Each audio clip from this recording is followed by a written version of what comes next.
Buenos días. Estamos ya en el momento de iniciar la clase correspondiente al día de hoy. Estamos con el doctor Juan Urbina, colega docente en el Hospital Loaiza.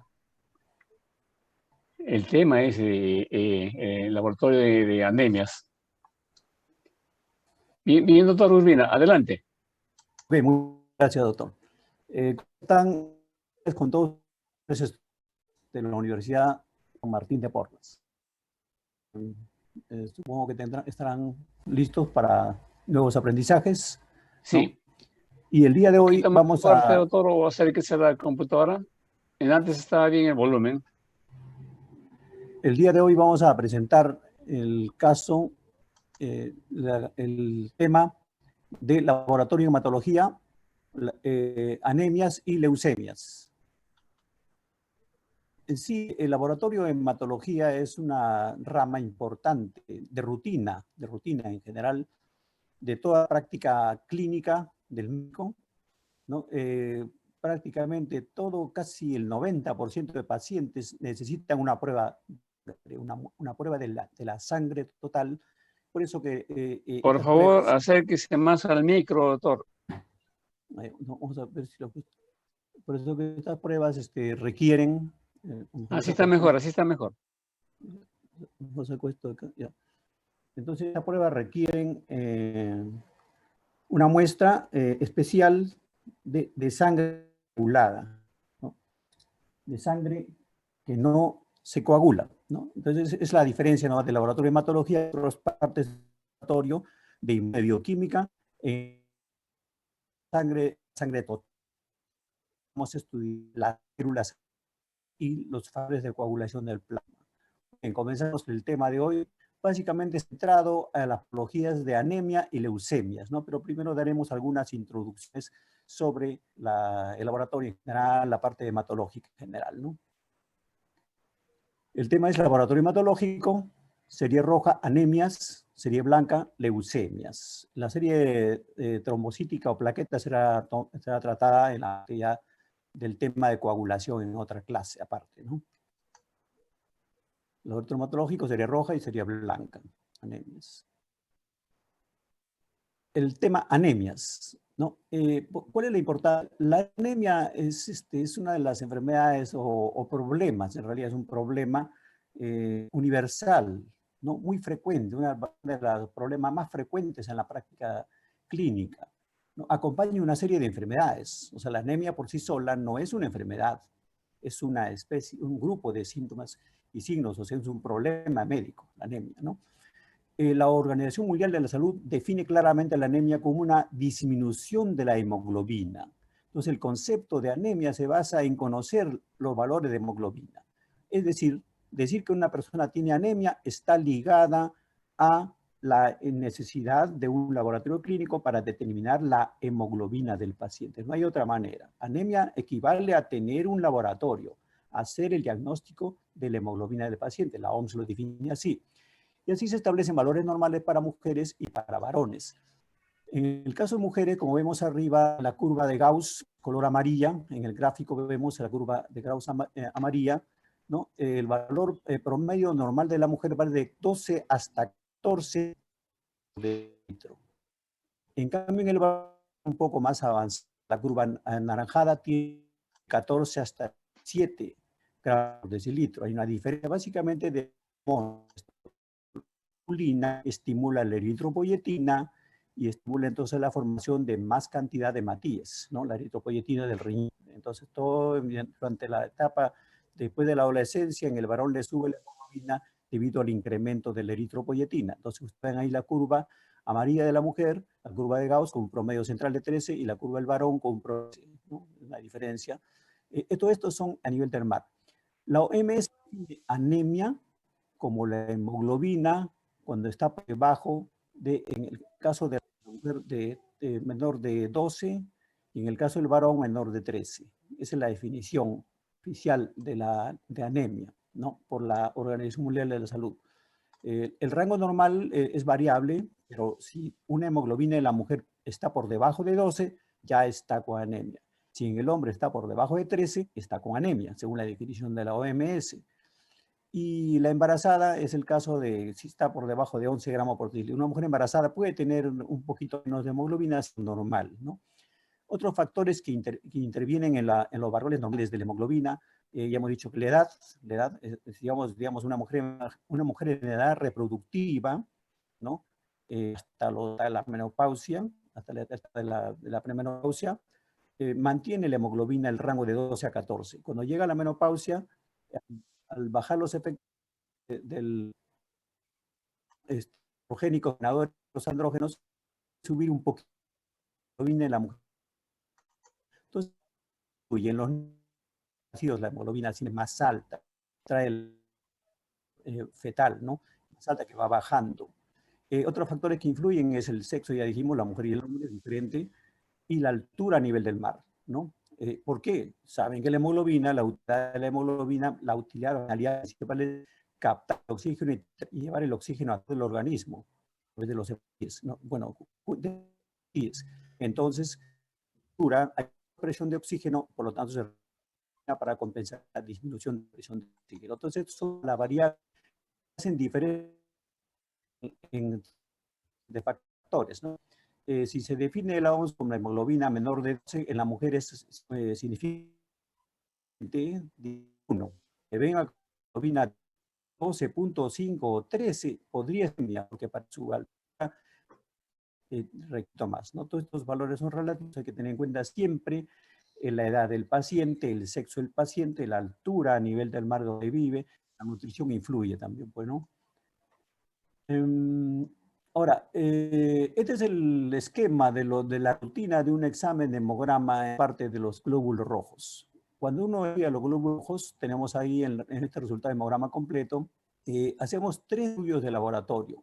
La cantidad de glóbulos rojos o hematíes, se estudia cuántos glóbulos rojos tiene la persona por milímetro cúbico. Leucocitos, por milímetro cúbico. Plaquetas, bien, esos son los valores de rutina, ¿no? Dentro también se estudia hemoglobina, dos componentes. Una, la proteína que estamos hablando antes, la proteína que contiene el hierro, la proteína que transporta el oxígeno, ¿no? Es la hemoglobina, se encuentra dentro de los hematíes. Le da el color rojo a los hematíes, la hemoglobina, a través del pigmento hierro, ¿no? Ahí está la hemoglobina de este paciente, por ejemplo, de 13,50. Y el hematocrito es una forma también de medir la masa de glóbulos rojos, ¿no? Se relaciona más o menos con qué tan intensa es la masa de glóbulos rojos en relación a la parte líquida, ¿no? Entonces tenemos dos componentes, esto tiene que ver con glóbulos rojos. Hay 3 análisis clínicos que se hacen los glóbulos rojos en laboratorio. El número de hematíes, contenido de hemoglobina y el hematocrito, ¿no? Que son tres que tenemos normales. Entonces, procedimientos de laboratorio y todo paciente tiene que tener resultados en relación a los hematíes. Una vez que tenemos estos resultados, aparecen relaciones entre estas 3 cifras, entre la hemoglobina y el hematocrito. 3 cifras funcionan. Por ejemplo, yo quisiera conocer cuál será el tamaño del paciente y el tamaño. Tengo que sacar un razonamiento diciendo, agarro la masa y la masa es el hematocrito y lo reparto entre el número de hematíes, ¿no? Para ver cuánto de masa le corresponde a cada hematíe. O sea, hematocrito entre el número de hematíes me va a dar más o menos la medida de la masa, del volumen de los glóbulos rojos.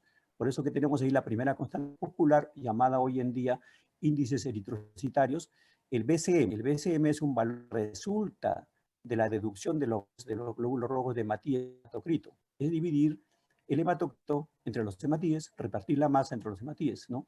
Y ahí tenemos el valor de este paciente, tiene 94, y adelantando el valor normal del volumen corporal medio, se mide en microlitros o fetolitros, y el valor normal es de 30 a 100 litros, ¿no? Este paciente tiene 94, está normal, una persona que tiene un volumen, tamaño de hematíes normal, volumen total normal. Entonces recordar que relacionar el hematocrito entre los hematíes. Aquí siempre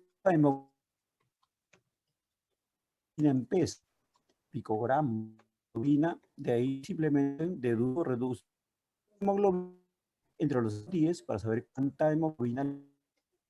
o sea, hemoglobina entre hematíes, hemoglobina sobre hematíes, ¿no? En este paciente tenemos hemoglobina 13,5 entre número de hematíes 4.360.000 y eso nos va a dar una cifra que corresponde a los gramos de hemoglobina promedio de este diente, ¿no? En lo normal se ve, el cuadrado rojo se ve, en este paciente tiene 30,96 y lo normal de hemoglobina 27 a 32 gramos, ¿ya? Una medida de peso. En relación a esta medida de la hemoglobina, ¿a qué se relaciona? La fase, ¿a qué relaciona esto? Más se relaciona al tamaño de la hematía. Ojo, porque si la hematía fuera más pequeño, es posible que alcance menos hemoglobina en cantidad.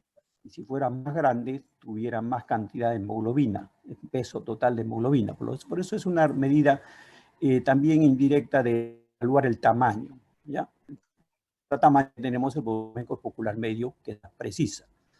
Entonces hay otra constante más útil para esto, que es la concentración, ahí se ve la tercera constante o índice eritrocitario CCMH, que es la concentración corpuscular media de hemoglobina, o concentración de hemoglobina corpuscular, ¿no? El paciente tiene 32,93%. Esta constante resulta de relacionar dos que nos falta, la hemoglobina y la masa y la hemoglobina. Masa y el color, la hemoglobina que es el color.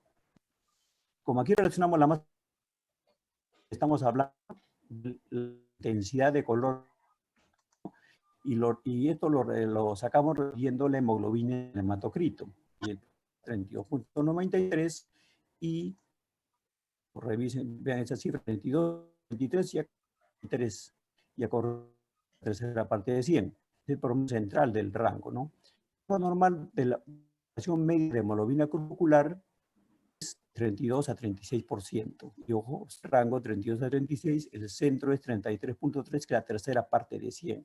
Por eso que siempre cuando uno relaciona hemoglobina crito, que es la relación para dar lugar a esta constante o este índice, siempre vamos a ver una relación del 3, como tercera parte, cuando el normal tiene 3% de esa, ¿no? Entonces, media de hemoglobina o concentración media de hemoglobina corpuscular se relaciona con la intensidad, con el color, con la cromía. Tenemos abajo los cálculos, ¿no? Lo que hemos mencionado. El primero, volumen corpuscular medio, es repartir hematocrito entre glóbulos rojos, corregir y sale la cifra de 94 en este paciente, y lo normal es de 80 a 100 femtolitros, está normal. Hemoglobina corpuscular media, cantidad de hemoglobina de los hematíes, es hemoglobina entre glóbulos rojos, con el factor de correlación 10, y tenemos que nos da 30,96, también es normal porque los es en picogramos de 27 a 32. Y la tercera constante importante es la concentración corpuscular de hemoglobina media, está el cálculo, que es dividir la hemoglobina y el hematocrito, y esta nos da 32,93, lo cual también es que es la parte de 100, está en el 32,36, ¿no? Es importante conocer esos que nos evalúan, nos dan mayor información de la y esto no es los resultados de hematíes, hemoglobina y hematocrito. Entonces, nos sirven para calcular índices eritrocitarios y tener una idea de cómo están los glóbulos rojos del paciente.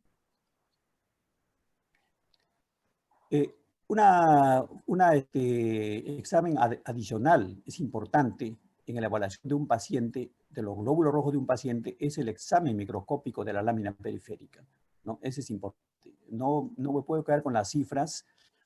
Ese es el promedio de los millones de hematíes que tiene, el promedio que me da son esas cifras, pero podría haber alteraciones menos frecuentes que no llevan a alterar mucho la cifra. Entonces, completar el estudio de los glóbulos con un microscópico de la lámina periférica. Arriba, es que en el portaobjeto, una gotita de sangre que ha sido teñida con un colorante llamado Wright, colorante universal. Este colorante Wright tiene colorante azul de metano que tiñe los núcleos azulados y que tiñe los citoplasmas rosados, en el caso de los hematíes, los rosados, ¿no? Entonces vemos abajo la imagen normal con un linfocito con su núcleo con poco citoplasma celeste, ¿no? Tenemos los gran cantidad de hematíes con centro pálido porque son bicóncavos, como veremos después, y vemos otros puntitos oscuros que son las plaquetas, ¿no? Las tres células sanguíneas importantes que importan en en los análisis hematológicos, ¿no? Entonces, este es el estudio es importante en la evaluación de los glóbulos rojos de un paciente, sobre todo si ya tiene un problema de alteración, ¿no? Una anemia, una policitemia, ¿no? Acá tenemos que también las alteraciones de los glóbulos rojos ante el microscopio nos va a dar muchas alteraciones. Acá tenemos diferentes alteraciones de la forma de los glóbulos rojos llamado poiquilocitosis, ¿no? En diferentes formas, como vamos a ver acá, ¿no? Es un cuadro que resume diferentes formas y tenemos acá la primera forma, ¿no? En la primera encontramos lo que se llama los acantocitos o acantocitosis. Un ejemplo es alteración en la forma. Y ustedes ven a la derecha, en la imagen, ¿no? Pasiones como puntas largas, un poquito largas, los acantocitos. Alteración sobre todo es como la lámina se puede presentar, nos puede hablar de problemas de anemia hemolítica microangiopática, ¿no? Hepatopatías alcohólicas, acantocitosis hereditaria también, y también es muy importante esto de la beta-lipoproteinemia, se ve, es como un hallazgo más o menos característico de la beta-lipoproteinemia, tipo de prolongaciones llamados acantocitos, ¿no? La segunda también es una lesión morfológica importante. La segunda, ustedes ven hematíes que tienen al centro un centro oscuro teñido, ¿no? Es un pero ¿qué hace con un centro oscuro teñido? ¿No? Da la imagen como si fuera una imagen, el tiro al blanco, eso es estructura al blanco para tirar las flechas, que se llama diana, por eso se llama dianacitos. Dianacitos como dianacitos, o en inglés, ¿no? Estos problemas de target cell se encuentran en hepatopatías obstructivas, pero acompañan mucho las talemias y acompañan las hemoglobinopatías. También se puede encontrar en cantidad en anemias, anemias ferropénicas, pero no una cantidad. Si es intenso, esto podría ser lo que está ahí mencionado, ¿no? Tenemos acá los citos, lo colocamos arriba. Los queratitos son, en realidad, son células en casco. Ahí se ve si fuera un casco, en realidad es un hematíe fragmentado, pero como se le llama en casco. Estos presentan en problemas sobre todo de anemias hemolíticas microangiopáticas. Cuando estos hematíes han sido destruidos en la circulación. En el síndrome urémico hemolítico es lo mismo también, pero ahí es lo mismo. La coagulación vascular diseminada, púrpura trombótica, trombocitopénica, estos que están ahí tienen el mismo sustrato que hacen que el hematíe se rompa en la circulación, choque, se rompa, ¿no? Coágulos, estas cosas, CID, ¿no? Entonces tenemos el resultado de ese hematíe, que no pensar en esos problemas, ¿no? Los dacreocitos que vemos en la segunda lámina, se ve muchos hematíes en forma de gota de lágrima o raqueta, ¿no? Más se llama también células de lágrimas, dacrio o lágrima. Esto se observa con frecuencia en pacientes con mielofibrosis, hay que sospechar.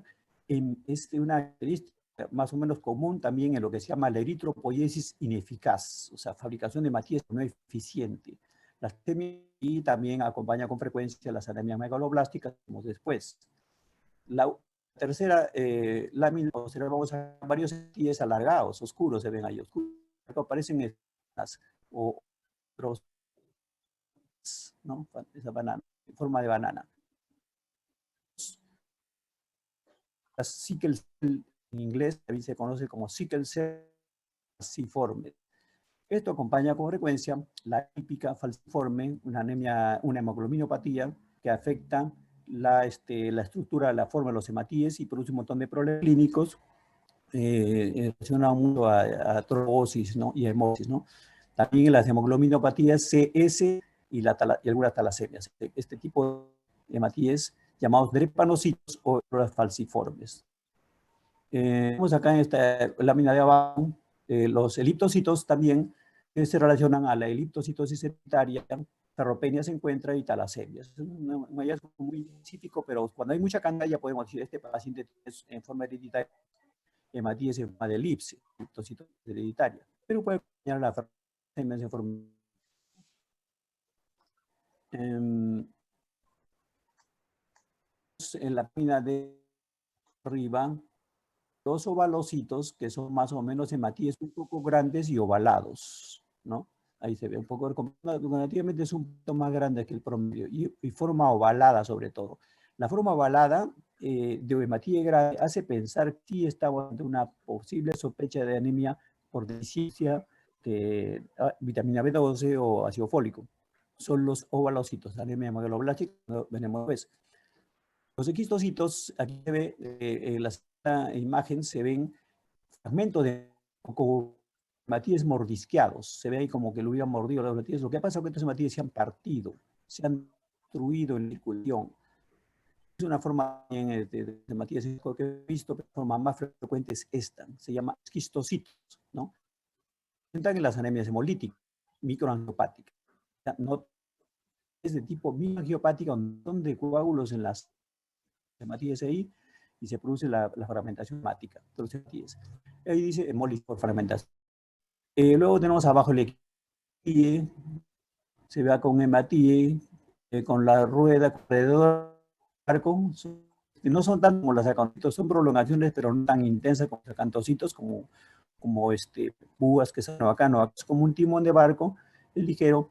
Esto es un artificio de la lámina, pero nos ha renal, la uremia. La uremia puede dar este problema, que refleja un problema renal. Y raramente también se encuentran los déficits de piropetoquina, pues un artefacto, como hemos dicho.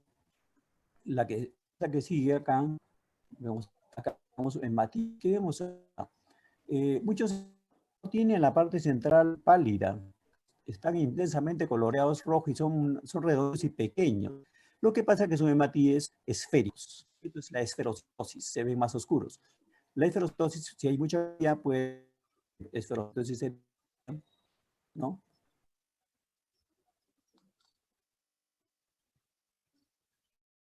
A la esfera, ¿no?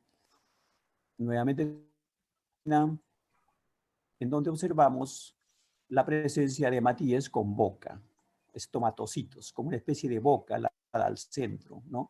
Esto también se encuentra en hepatopatías, ¿no? Alcoholismo, muy relacionado a problemas hepáticos, alcoholismo. De estos, podemos tener un problema hereditario, así como fue la liptosis hereditaria, también sería hereditario. Pero característica de la hepatopatía, sobre todo alcohólica, ¿no? Y la última imagen, acá, que ya tenemos como problema, es los megalocitos. Una cosa es macrocito, cuando el tamaño promedio es más grande, y otra cosa es megalocito, cuando es mucho más grande, ya es redondo, grande. Se ven acá hematíes grandes, agrandados, ya además de la cuenta. La macrocitis de causa hepática, que no es no dan los megalocitos. Cuando es muy grande, ovalado, grande, ya estamos ante una sospecha de anemia plástica, que veremos después como de correspondiente anemia, ¿no? Las alteraciones también, podemos ver acá 4 casos, 4 láminas diferentes para hablar que también hay que estudiarlos al microscopio en cuestión de sus alteraciones en la forma o inclusiones que puedan contener. Tenemos ahí, por ejemplo, en la primera, ustedes ven esa central más oscura, el glóbulo rojo, ¿no? El membrana nuclear se nota como un núcleo que está pálido, como un fantasma nuclear, y se ve la membrana nuclear. Esa membrana que rodea el núcleo se conoce como anillo de Cabot, ¿no? Entonces, esto se presenta como parte de lo que una anemia hemolítica o anemias severas, ¿no? Y también puede ser parte de lo que se llama diseritropoiesis. Abajo tenemos Joly-Joly, la segunda lámina, ¿no? En el cuerpo de Joly-Joly, ¿no? Vemos ahí, hay es una inclusión bien definida, oscura, la flecha lo señalan, ¿no? Bien teñida, azul, bien redondita, en el hematíe. Simplemente significa resto de cromatina de un hematíe que antes tenía núcleo, pero significa también que hay problema en la génesis, ¿no? En la maduración de los glóbulos rojos en un paciente. El cuerpo de Heinz, aquí se ve en la tercera imagen, vemos que la coloración no es roja, los glóbulos no se ven rojos, ¿no? En este caso se tiene que hacer otro tipo de coloración, pero representa este tipo de concreción al borde del hematíe, se ve presente en pacientes que han sido sacados del vaso, esplenectomizados. La malaria sí es importante. Vemos acá, en esta lámina de acá, vemos inclusiones, ¿no? Vemos inclusiones en el hematíe. Tienen dos inclusiones, dos estructuras, y son organismos vivientes. ¿Cómo lo conocemos? Porque tiene un puntito oscuro, el núcleo de esas células, son protozoarios, un núcleo, dos núcleos, ¿no? Se ven ahí los elementos vivientes, un puntito y su citoplasma que lo rodea, ¿no? Están parasitando el hematíe. Esto es importante observar, por eso siempre es importante el examen, sobre todo en el Perú, que tenemos selva, tenemos zonas endémicas, hacer el examen microscópico de pacientes, ¿no? Los equipos automatizados, estos equipos hacen lo suyo, pero si no hacemos un examen microscópico preciso, definido, tenemos un hematológico, ¿no? Que nos puede pasar todos estos elementos. El paciente podría tener uno en varios hematíes, que no lo detecta nadie, solo el examen microscópico, ¿no? Vemos ahí el plasmodium, ¿no? Las malarias, ¿no? Malaria, hay varias malarias, ya se detectarán por su manera, por su forma de presentar el tipo de imágenes que hay, ¿no?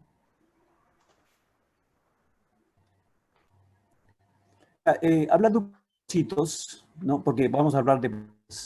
Entonces tenemos que hablar un poquito, reconsiderar los leucocitos que ustedes lo han visto en su clase de fisiología, todo, pero ahorita vamos a hablar de leucocitos en la parte del laboratorio, ¿no?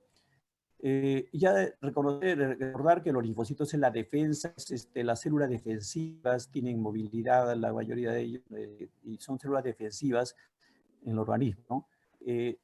¿Por qué conoce? Cuando estudiamos los linfocitos, los leucocitos, siempre decimos su hemograma más su diferencial o su fórmula diferencial, ¿no? Cada vez que yo hablo de leucocitos, no me importa solo los leucocitos, es incompleta una información que me digan que tienen tantos leucocitos, ¿no? Yo debo saber de los leucocitos que tiene el paciente aumentados o disminuidos, cuál de ellos es el que está mal o cuáles están mal. Y hay 5 tipos de leucocitos, por eso se llama M5 diferencial. 5 leucocitos que están en la periférica y hay imagen. Todos son diferentes y cada uno es independiente del otro. Ninguno depende del otro con una función diferente.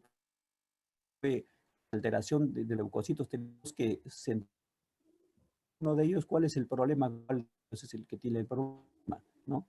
Entonces tenemos arriba la célula más pequeña llamada linfocito. Ven ustedes un núcleo redondo, oscuro y citoplasma continuo, pequeño y una célula pequeña, ¿no? El linfocito, acuérdense que tiene que ver con las defensas inmunológicas. Hay linfocitos T, que son defensas celulares, y las linfocitos B, las humorales en general, ¿no? Al centro hay 2 células. De la izquierda es una célula grande, la más grande de todas, con mucho citoplasma, ¿no? Y el núcleo un poquito hendido, un poco arriñonado, un poco claro también es el núcleo. Es el monocito, ¿no? O sea, como a la ameba, también este es un fagocito que fagocita detritus, ¿no? Resto de tejido y también pues, ¿no? Pero sobre todo es los detritus que los detritus en un territorio, ¿no?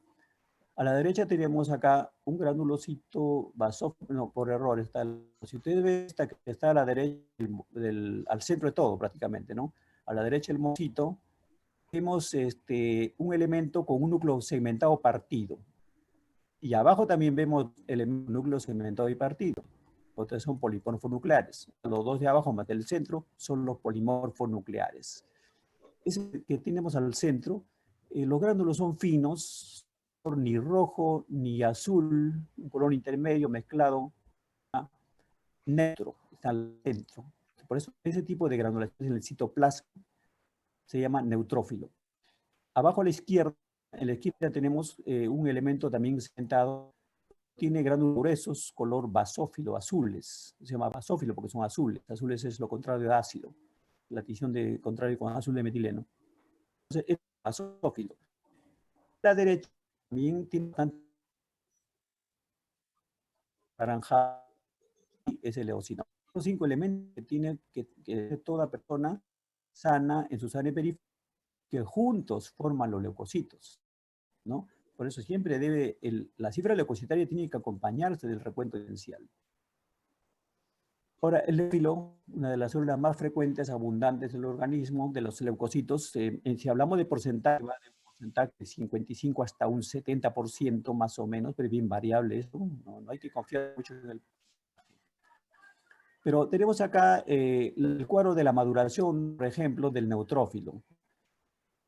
¿Cómo va? Desde la izquierda tenemos el mieloblasto y va madurando hacia la derecha. Las imágenes de células, cómo va madurando hasta la imagen de la derecha. Y la última célula a la derecha, vemos que el núcleo está totalmente segmentado y prácticamente la célula, ¿no? Entonces, la primera otra vez el mieloblasto, una célula aro. El núcleo se va invaginando poco a poco a medida que va madurando y vemos al centro, tenemos una célula que ya sale al centro, que es la bastonada blanda.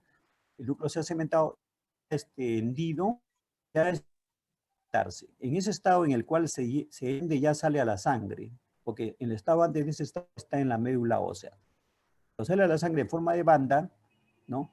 Sigue vida la sangre periférica y se sigue cementando. Y usted ve ahí, gránulo con 2 lóbulos, con 3 lóbulos, con 4 lóbulos, con 5 lóbulos ya es mucho y después ya con más de 5 lóbulos. Lo normal es a 5 lóbulos, ahí ya muere, ahí ya se lisa el glóbulo blanco, el neutrófilo.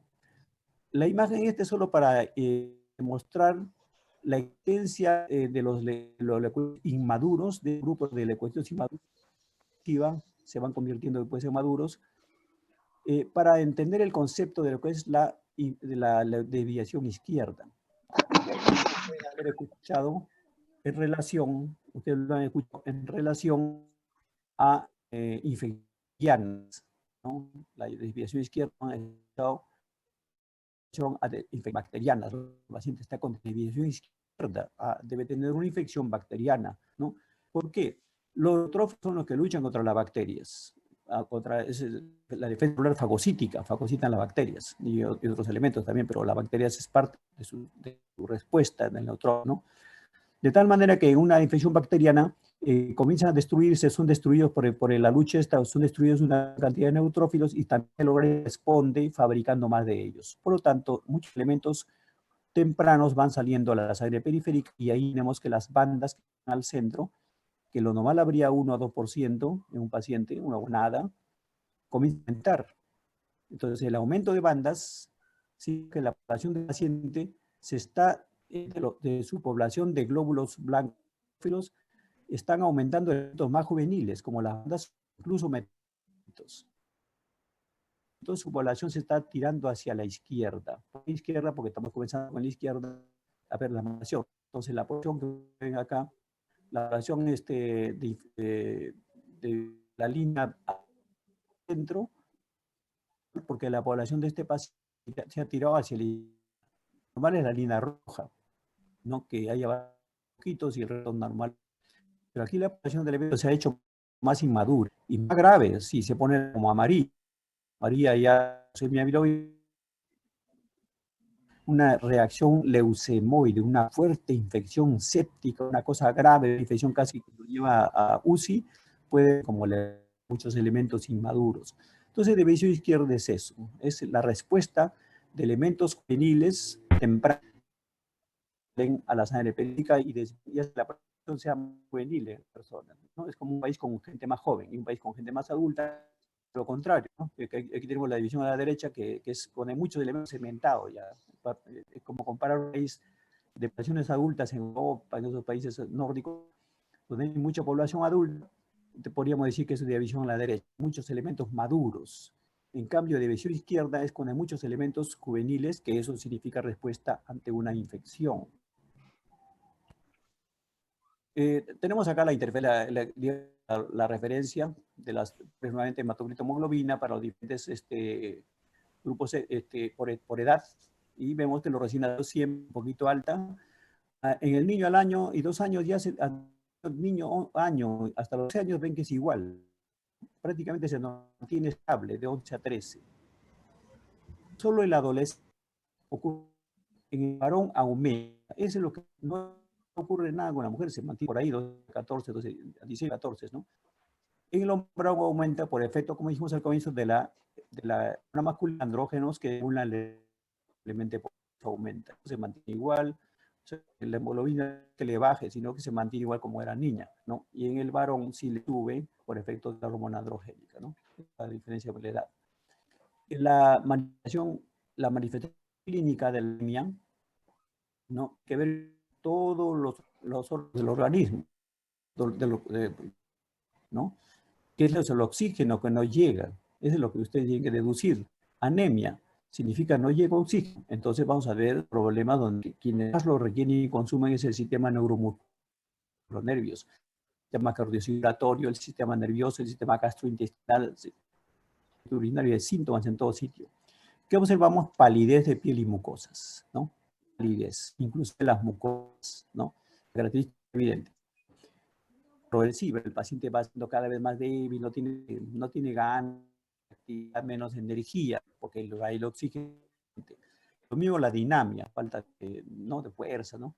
Cambio de humor, ¿no? Problema neurológico, irritabilidad, falta de concentración y oxígeno suficiente, cefalea, insomnio, ¿no?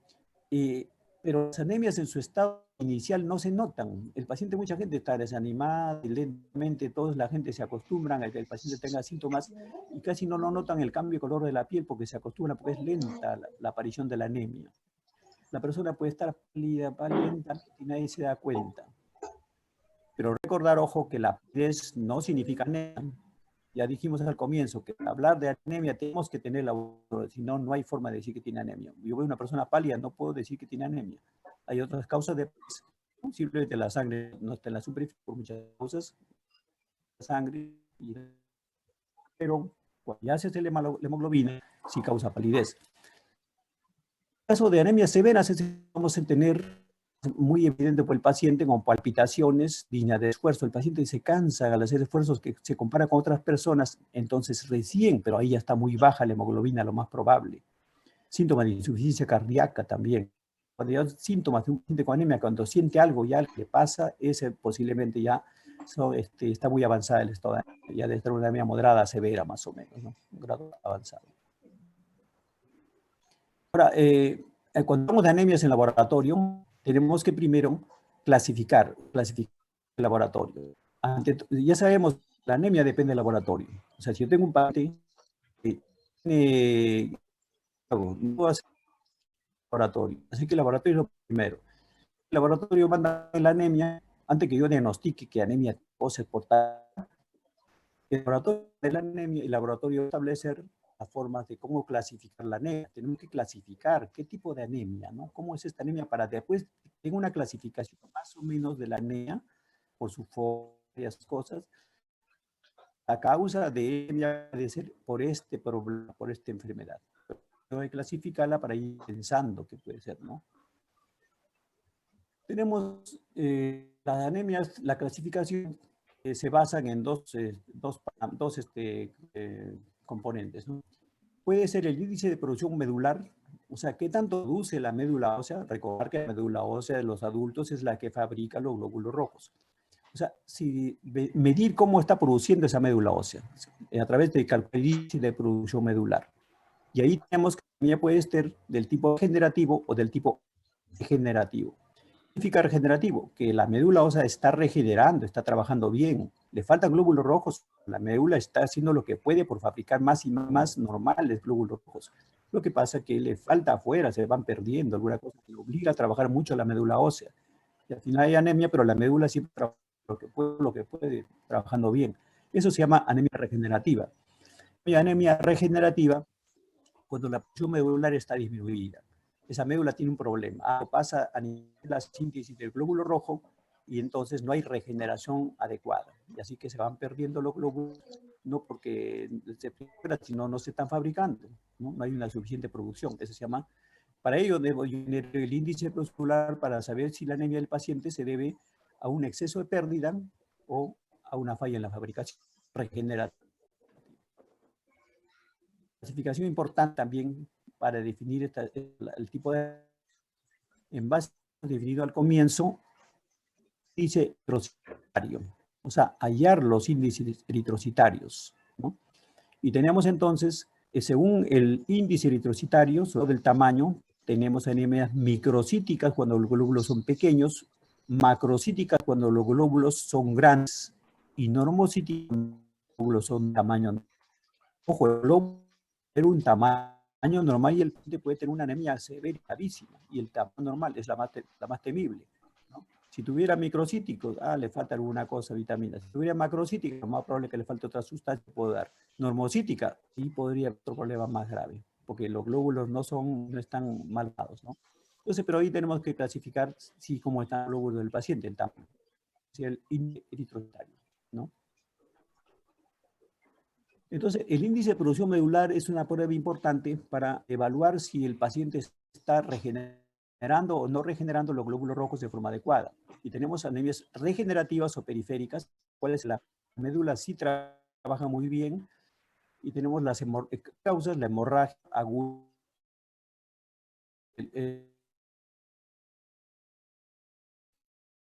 responde muy bien porque no tiene problema con la médula. Entonces, es una anemia regenerativa y su índice de producción va a estar bien, va a estar aumentado. Una buena producción. Las anemias hemolíticas también. Hemólisis significa destrucción de la hematía de alguna causa, X se destruye en la circulación, ¿no? Eso se llama hemólisis. Entonces, muchas enfermedades dan lugar a destrucción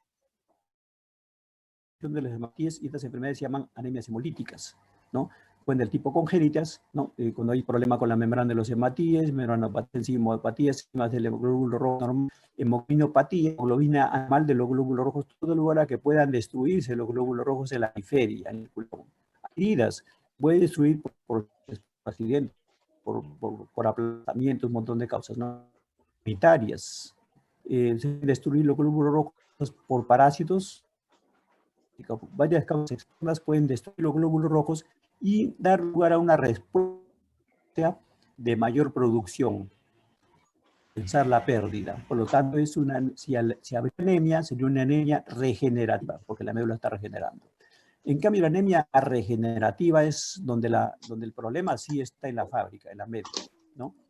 Entonces tenemos, por eso es anemia central, ¿no? En la médula ósea. Puede haber dos tipos de problemas, ¿no? En cantidad, o sea, un trastorno cuantitativo. O sea, es como una fábrica que no tiene la suficiente cantidad de máquinas y produce menos cantidad, ¿no? Ese es el trastorno cuantitativo. El caso de la aplasia medular, por ejemplo, ¿no? En la aplasia medular hay menos producción de hematíes, menos sitio para producir hematíes en la aplasia medular. La médula está disminuida en proporción. Y poca médula, en promedio, casi el resto es grasa, muy poca médula ósea, por lo tanto, hay poca producción de hematíes normales. En general, los hematíes no tienen, pero se producen muy pocos, no hay mucho. La enfermedad crónica, ¿no? También es una forma de enfermedad crónica, a nivel de la médula ósea, influye para que fabrique hematíes, para que la producción sea menos. Es como una fábrica enferma, sin capital, ¿no? De producción, ¿no? Entonces, la producción puede ser escasa, pero sale la gaseosa, sale bien, pero muy cantidad. La enfermedad crónica es eso, más o menos, ¿no? Cuantitativos. En cambio, la producción estará anormal. Puede ser que salgan los hematíes, pero son anormales, ¿no? Por problemas. Son anemias carenciales, por ejemplo, falta de hierro, falta de vitamina B12, falta de ácido fólico, falta de carencias, ¿no? Las también diseritropoyéticas, ¿no? Problemas en la médula, y hay problemas ya, digamos, tiene que ver ya con la cromosoma, la cromatina, la síntesis, una alteración de su propia formación y síntesis, ¿no? Entonces son anemias arregenerativas cuando son del origen medular. Entonces, para decir esto, si es o no medular, la anemia, debo calcular el índice de producción medular, ¿no? La producción medular, está ahí la fórmula, tiene que ver con el hematocrito del paciente. Tenemos que tener el conocido, porque la fórmula con hematocrito podría ser con hemoglobina, pero la fórmula está establecida con el hematocrito en forma paralela con la hemoglobina, ¿no? Que no evalúa el grado de anemia del paciente, ¿no? Entonces, el índice de producción tiene que ver con el hematocrito. Para más hematocrito que tenga el paciente, significa que tiene buena producción, por eso va arriba, mayor producción. Para más anemia significa que tiene producción, por arriba. Por reticulocitos. Entonces, ¿qué es un reticulocito? Un reticulocito es como un abastonado. El bastonado es un glóbulo, un neutrófilo joven. Un reticulocito, un glóbulo rojo joven, que recién sale a la circulación, ya funciona, recién sale, pero se le va a notar que es reticulocito solo por un día, 2 días, máximo 3 días. Después ya su imagen ya no lo puedo reconocer y vas viendo los días del que vive el glóbulo rojo, sus 120 días. pero los primeros 2 días o 3 días máximo, esas formas tempranas por ciertos métodos de laboratorio. Y le puedo dar de reticulocito a los hematíes juveniles. Entonces, mientras más reticulocitos tenga un paciente, se supone que me va a producir mejores médulas. ¿No? Por eso el hematocrito del paciente se multiplica por los reticulocitos, así que si la cifra es muy buena y mayor, es mejor para la producción. Significa que una producción. Siempre que uno tenga la cifra de reticulocitos aumentada, significa que hay producción. Y abajo tenemos el denominador, el hematocrito ideal. Mientras más lejos me esté yo del hematocrito ideal, entonces estoy produciendo menos. Y el factor después lo vemos, es un factor que de corrección, que después lo veremos, ¿no? Pero es un factor que se agrega ahí para tener la fórmula completa. Y tenemos ahí dice 2.5 el valor.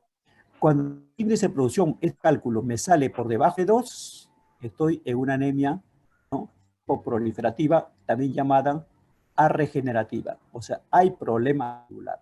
La médula no me está trabajando bien cuando el índice me sale por debajo de 2. Pero si el índice me sale P2, esa médula está respondiendo y la usa de afuera, periférica, ¿no? Entonces, tengo que poner todo eso. Esta cifra es importante porque no basta que yo tenga los reticulocitos, ¿no? Los reticulocitos deben dar un menos de la medular para estar seguros de la cifra por encima o por debajo y ver si está por debajo de 2.5 de otros autores, ¿no? Pero ese es el valor para establecer si la anemia es por regeneración o por arregeneración. Ahí tengo un ejemplo del caso, una paciente con hematocrito 15, el 15 contribuye por de la producción porque poco hematocrito 15, que por 3 de reticulocitos por ciento, ¿no? Tenemos 40, que es el hematocrito ideal de la mujer. Para mujeres 40, para el hombre es 25. Se coloca así, esa cifra es lo que se establece como convencional, ¿no? Y doctor, se saca de acuerdo a la hemoglobina de una tabla, ¿no? El paciente con 15 hematocritos le corresponde el factor 2.25. Después hay una tablita que está hecha, después veremos cuando está blanca, qué significa, dónde salen esos números, ¿no? Y nos da 0.5. Significa que no está por debajo de 2. O sea, no es produciendo lo suficientemente bien, por lo tanto el problema es regenerativo. O sea, es de la médula ósea el tema de la anemia, ¿no? Tenemos ahora por los índices eritrocitarios, recordemos que hemos el hematocrito entre el número de hematíes, sacar el volumen corpuscular, y tenemos 100 como está al centro, ¿no? Cuando el hematíe no altera en su tamaño, tenemos ahí a considerar estas causas de enfermedad. Tenemos las anemias hemolíticas, destrucción periférica, ¿no?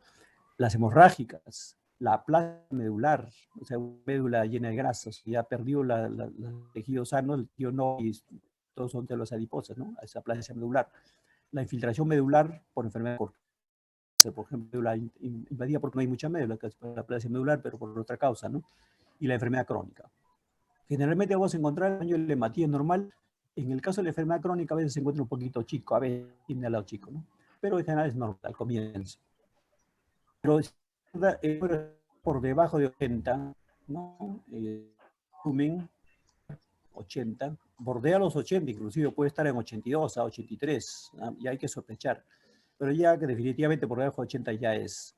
Ahí es donde están las ferropénicas. ¿Qué significa ferropenia? Que la persona de alguna manera llegue el hierro al hematíe, el hierro de la sangre, ¿no?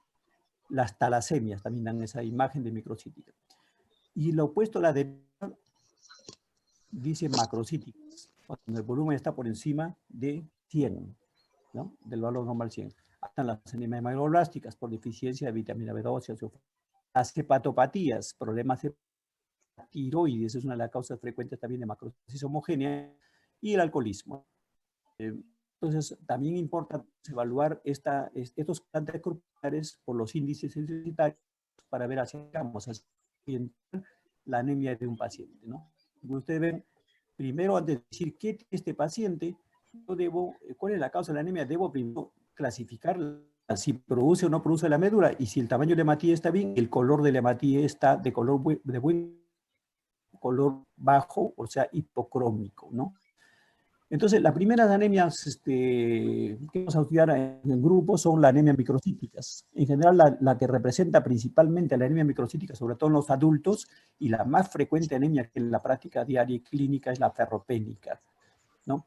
Pero se parece mucho también a la enfermedad, a la anemia, la enfermedad y también a la talasemia. Entonces, tienen tendencia a manifestar mictitosis leve o intensa, ¿no? Pero por ahí la tendencia es sospechar en anemias del tipo microcíticas, la ferropenia, la enfermedad crónica, la talasemia. Tres cosas que tenemos que investigar. La anemia ferropénica es la más común, como hemos dicho, ¿no? Pero quizá no llegan a la ferropenia, pero se mantiene en un estado subclínico, ¿no?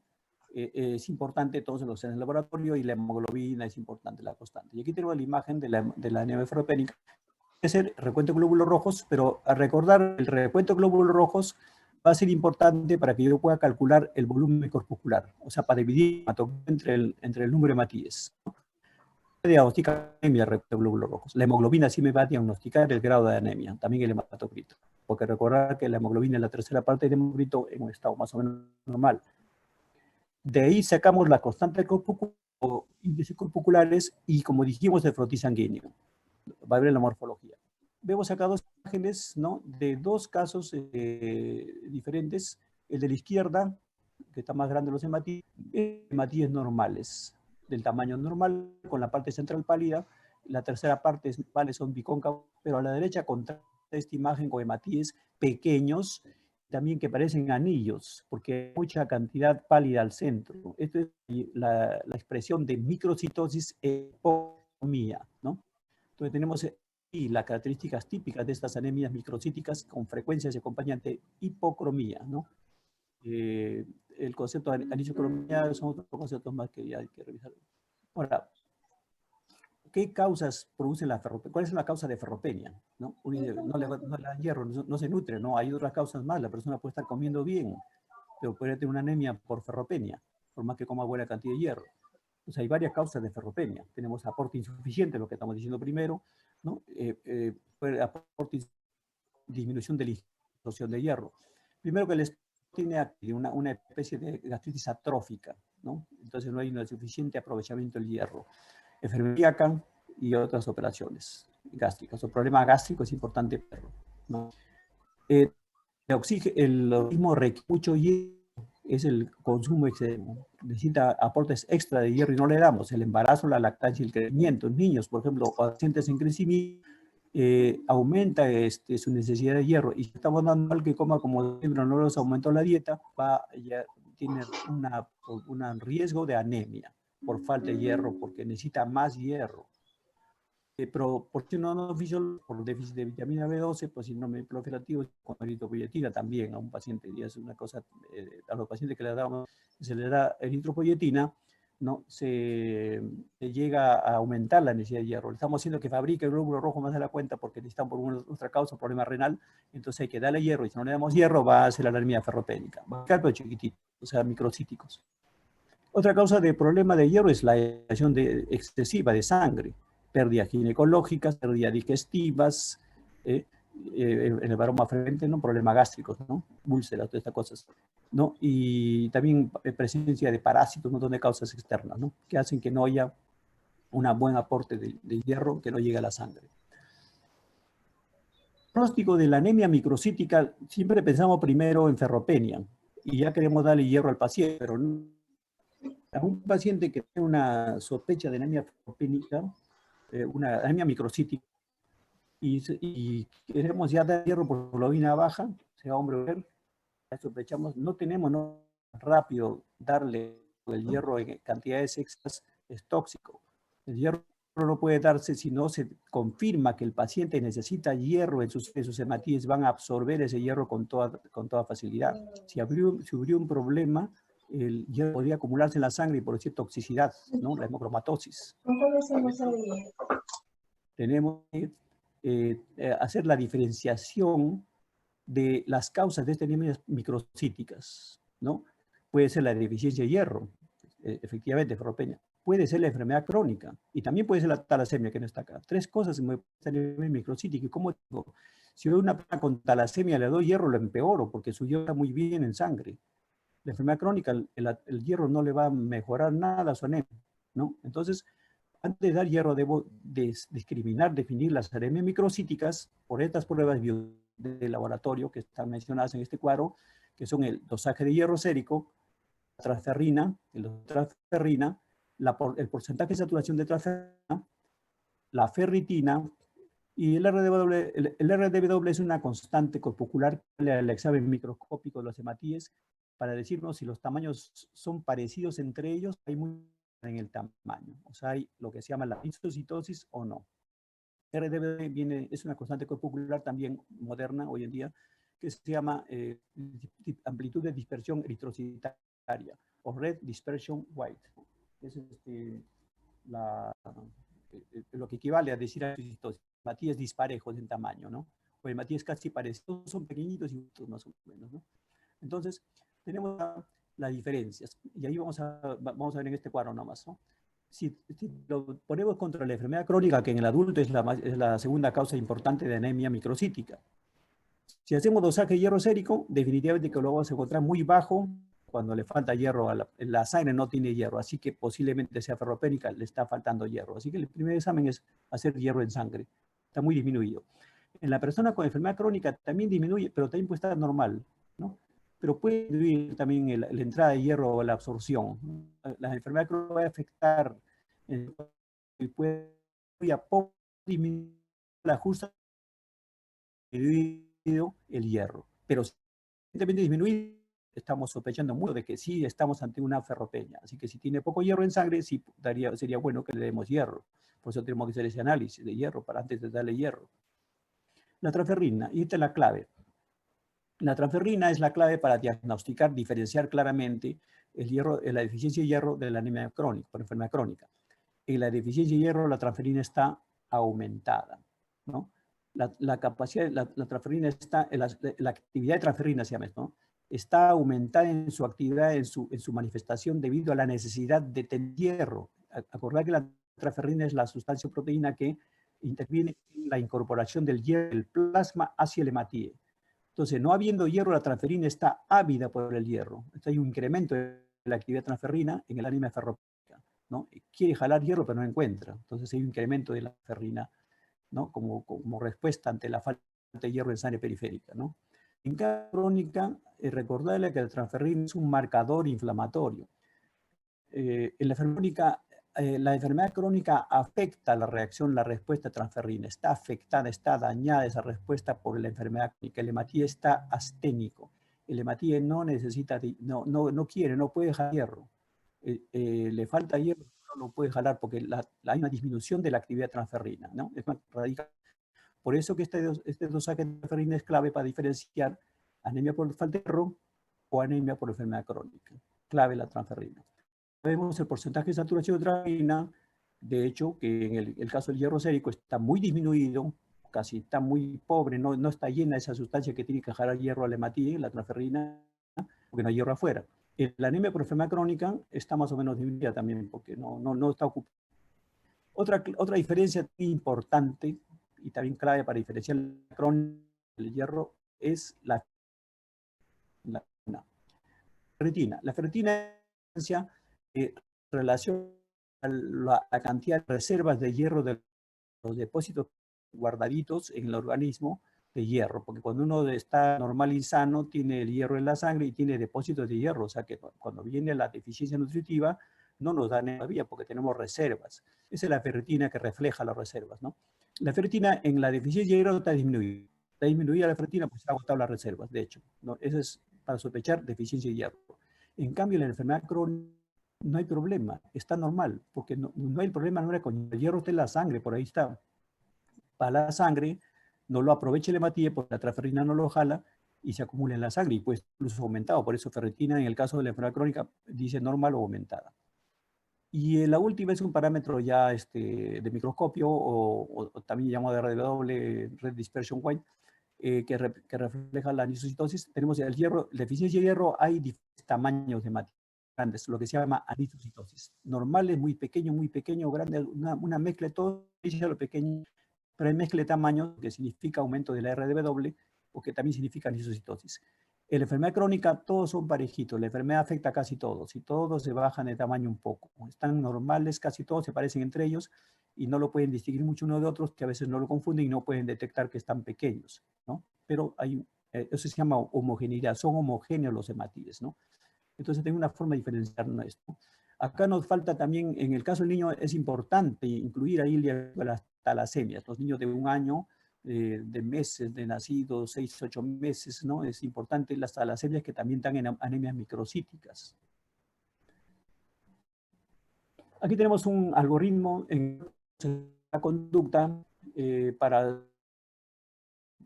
por ciencia de manifestación de anemias microcíticas. Vamos ahí, y en círculo están todos los diagnósticos posibles de las anemias microcíticas. Y lo vemos ahí, anemia hemopénica, sugiere anemia de enfermedad crónica, anemia sideroblástica, las talasemias abajo o hemoglobinopatías otras. Esas son las únicas que podemos ver. Y claramente arriba, las primeras son anemia ferropénica y enfermedad crónica, ¿no? Entonces, ¿cómo llegamos a estos puntos, el diagnóstico? Primero tiene el paciente microcitosis ya. Primero tenemos que preguntarnos cómo va la ferritina, ¿no? Que refleja los depósitos de hierro. Si está disminuida a la izquierda, menor de 15 nanogramos por mililitro, ya basamos, es una anemia crónica. Se refleja mucho por la ferritina, ¿no? Porque la ferritina es la reserva. Si la reserva está agotada, es penia. Se ha agotado hasta sus reservas. Está necesitando hierro que el cuerpo utilizó sus reservas y ahora le falta, ¿no? Pero si la ferritina está normal, elevada, entonces ya comenzamos a pensar otra cosa, depósitos. Y ahí tenemos que hacer 3 estudios. Ahí comenzamos. Hay que ver cómo está el hierro en la sangre, hierro sérico, el dosaje de hierro sérico, cómo está la capacidad total de captación, ese hierro, qué tanto es captado por la ferritina, qué tanto es capta, lo jala, ¿no? Y también cómo está el porcentaje de saturación de transferrina, ¿no? La transferrina, cómo está saturada, qué porcentaje está intensamente saturado. Esas 3 pruebas son para diferenciar si estamos ante un problema de enfermedad crónica o en un problema de lo que es talasemias, posiblemente, ¿no? O quizás también está en forma, el diagnóstico no bien hecho todavía, que estamos ante una subclínica de una anemia ferropénica también, todavía puede estar. Y según los resultados, tenemos, al centro tenemos, ¿no? Las 3 probabilidades de pruebas. A la izquierda, hierro sérico disminuido, capacidad de captación de hierro aumentada y saturación de transferrina baja. De hecho, estas 3 cosas nos hacen pensar sugiere que falta hierro, así que anemia ferropénica, nuevamente por este lado. Se vuelve a pensar en ferropénica. Posiblemente la ferritina todavía tenía un poco, pero por acá salió que es ferropénica. Porque el hierro sérico está bajo, la capacidad de captación está aumentada porque necesita hierro, ¿no? Y la saturación de transferrina baja. Esa transferrina no tiene hierro, le falta, no hay dónde. Entonces, eso da lugar a que falta hierro. Al centro, el hierro sérico está bajo. Ya, en la sangre sigue abajo, ¿no? Pero la capacidad está disminuida. O sea, no hay capacidad de la hematía para que sí, ese hematía no quiere, no tiene capacidad para jalar hierro. Y la saturación de transferrina está también baja. La clave es la del centro, que equivale a transferrina, pues, ¿no? Y esto sugiere, como dijimos en el anterior, anemia por enfermedad. El problema es la transferina, que es la capacidad total de captación de hierro. A la derecha, el hierro está normal o alto, porque pacientes con anemia micro, sobre todo niños, pueden tener mal o alto, y le vamos a dar hierro, la captación de hierro está normal, él tiene una buena captación, no tiene problemas. Si tuviera aumentado, pensaría que está mal.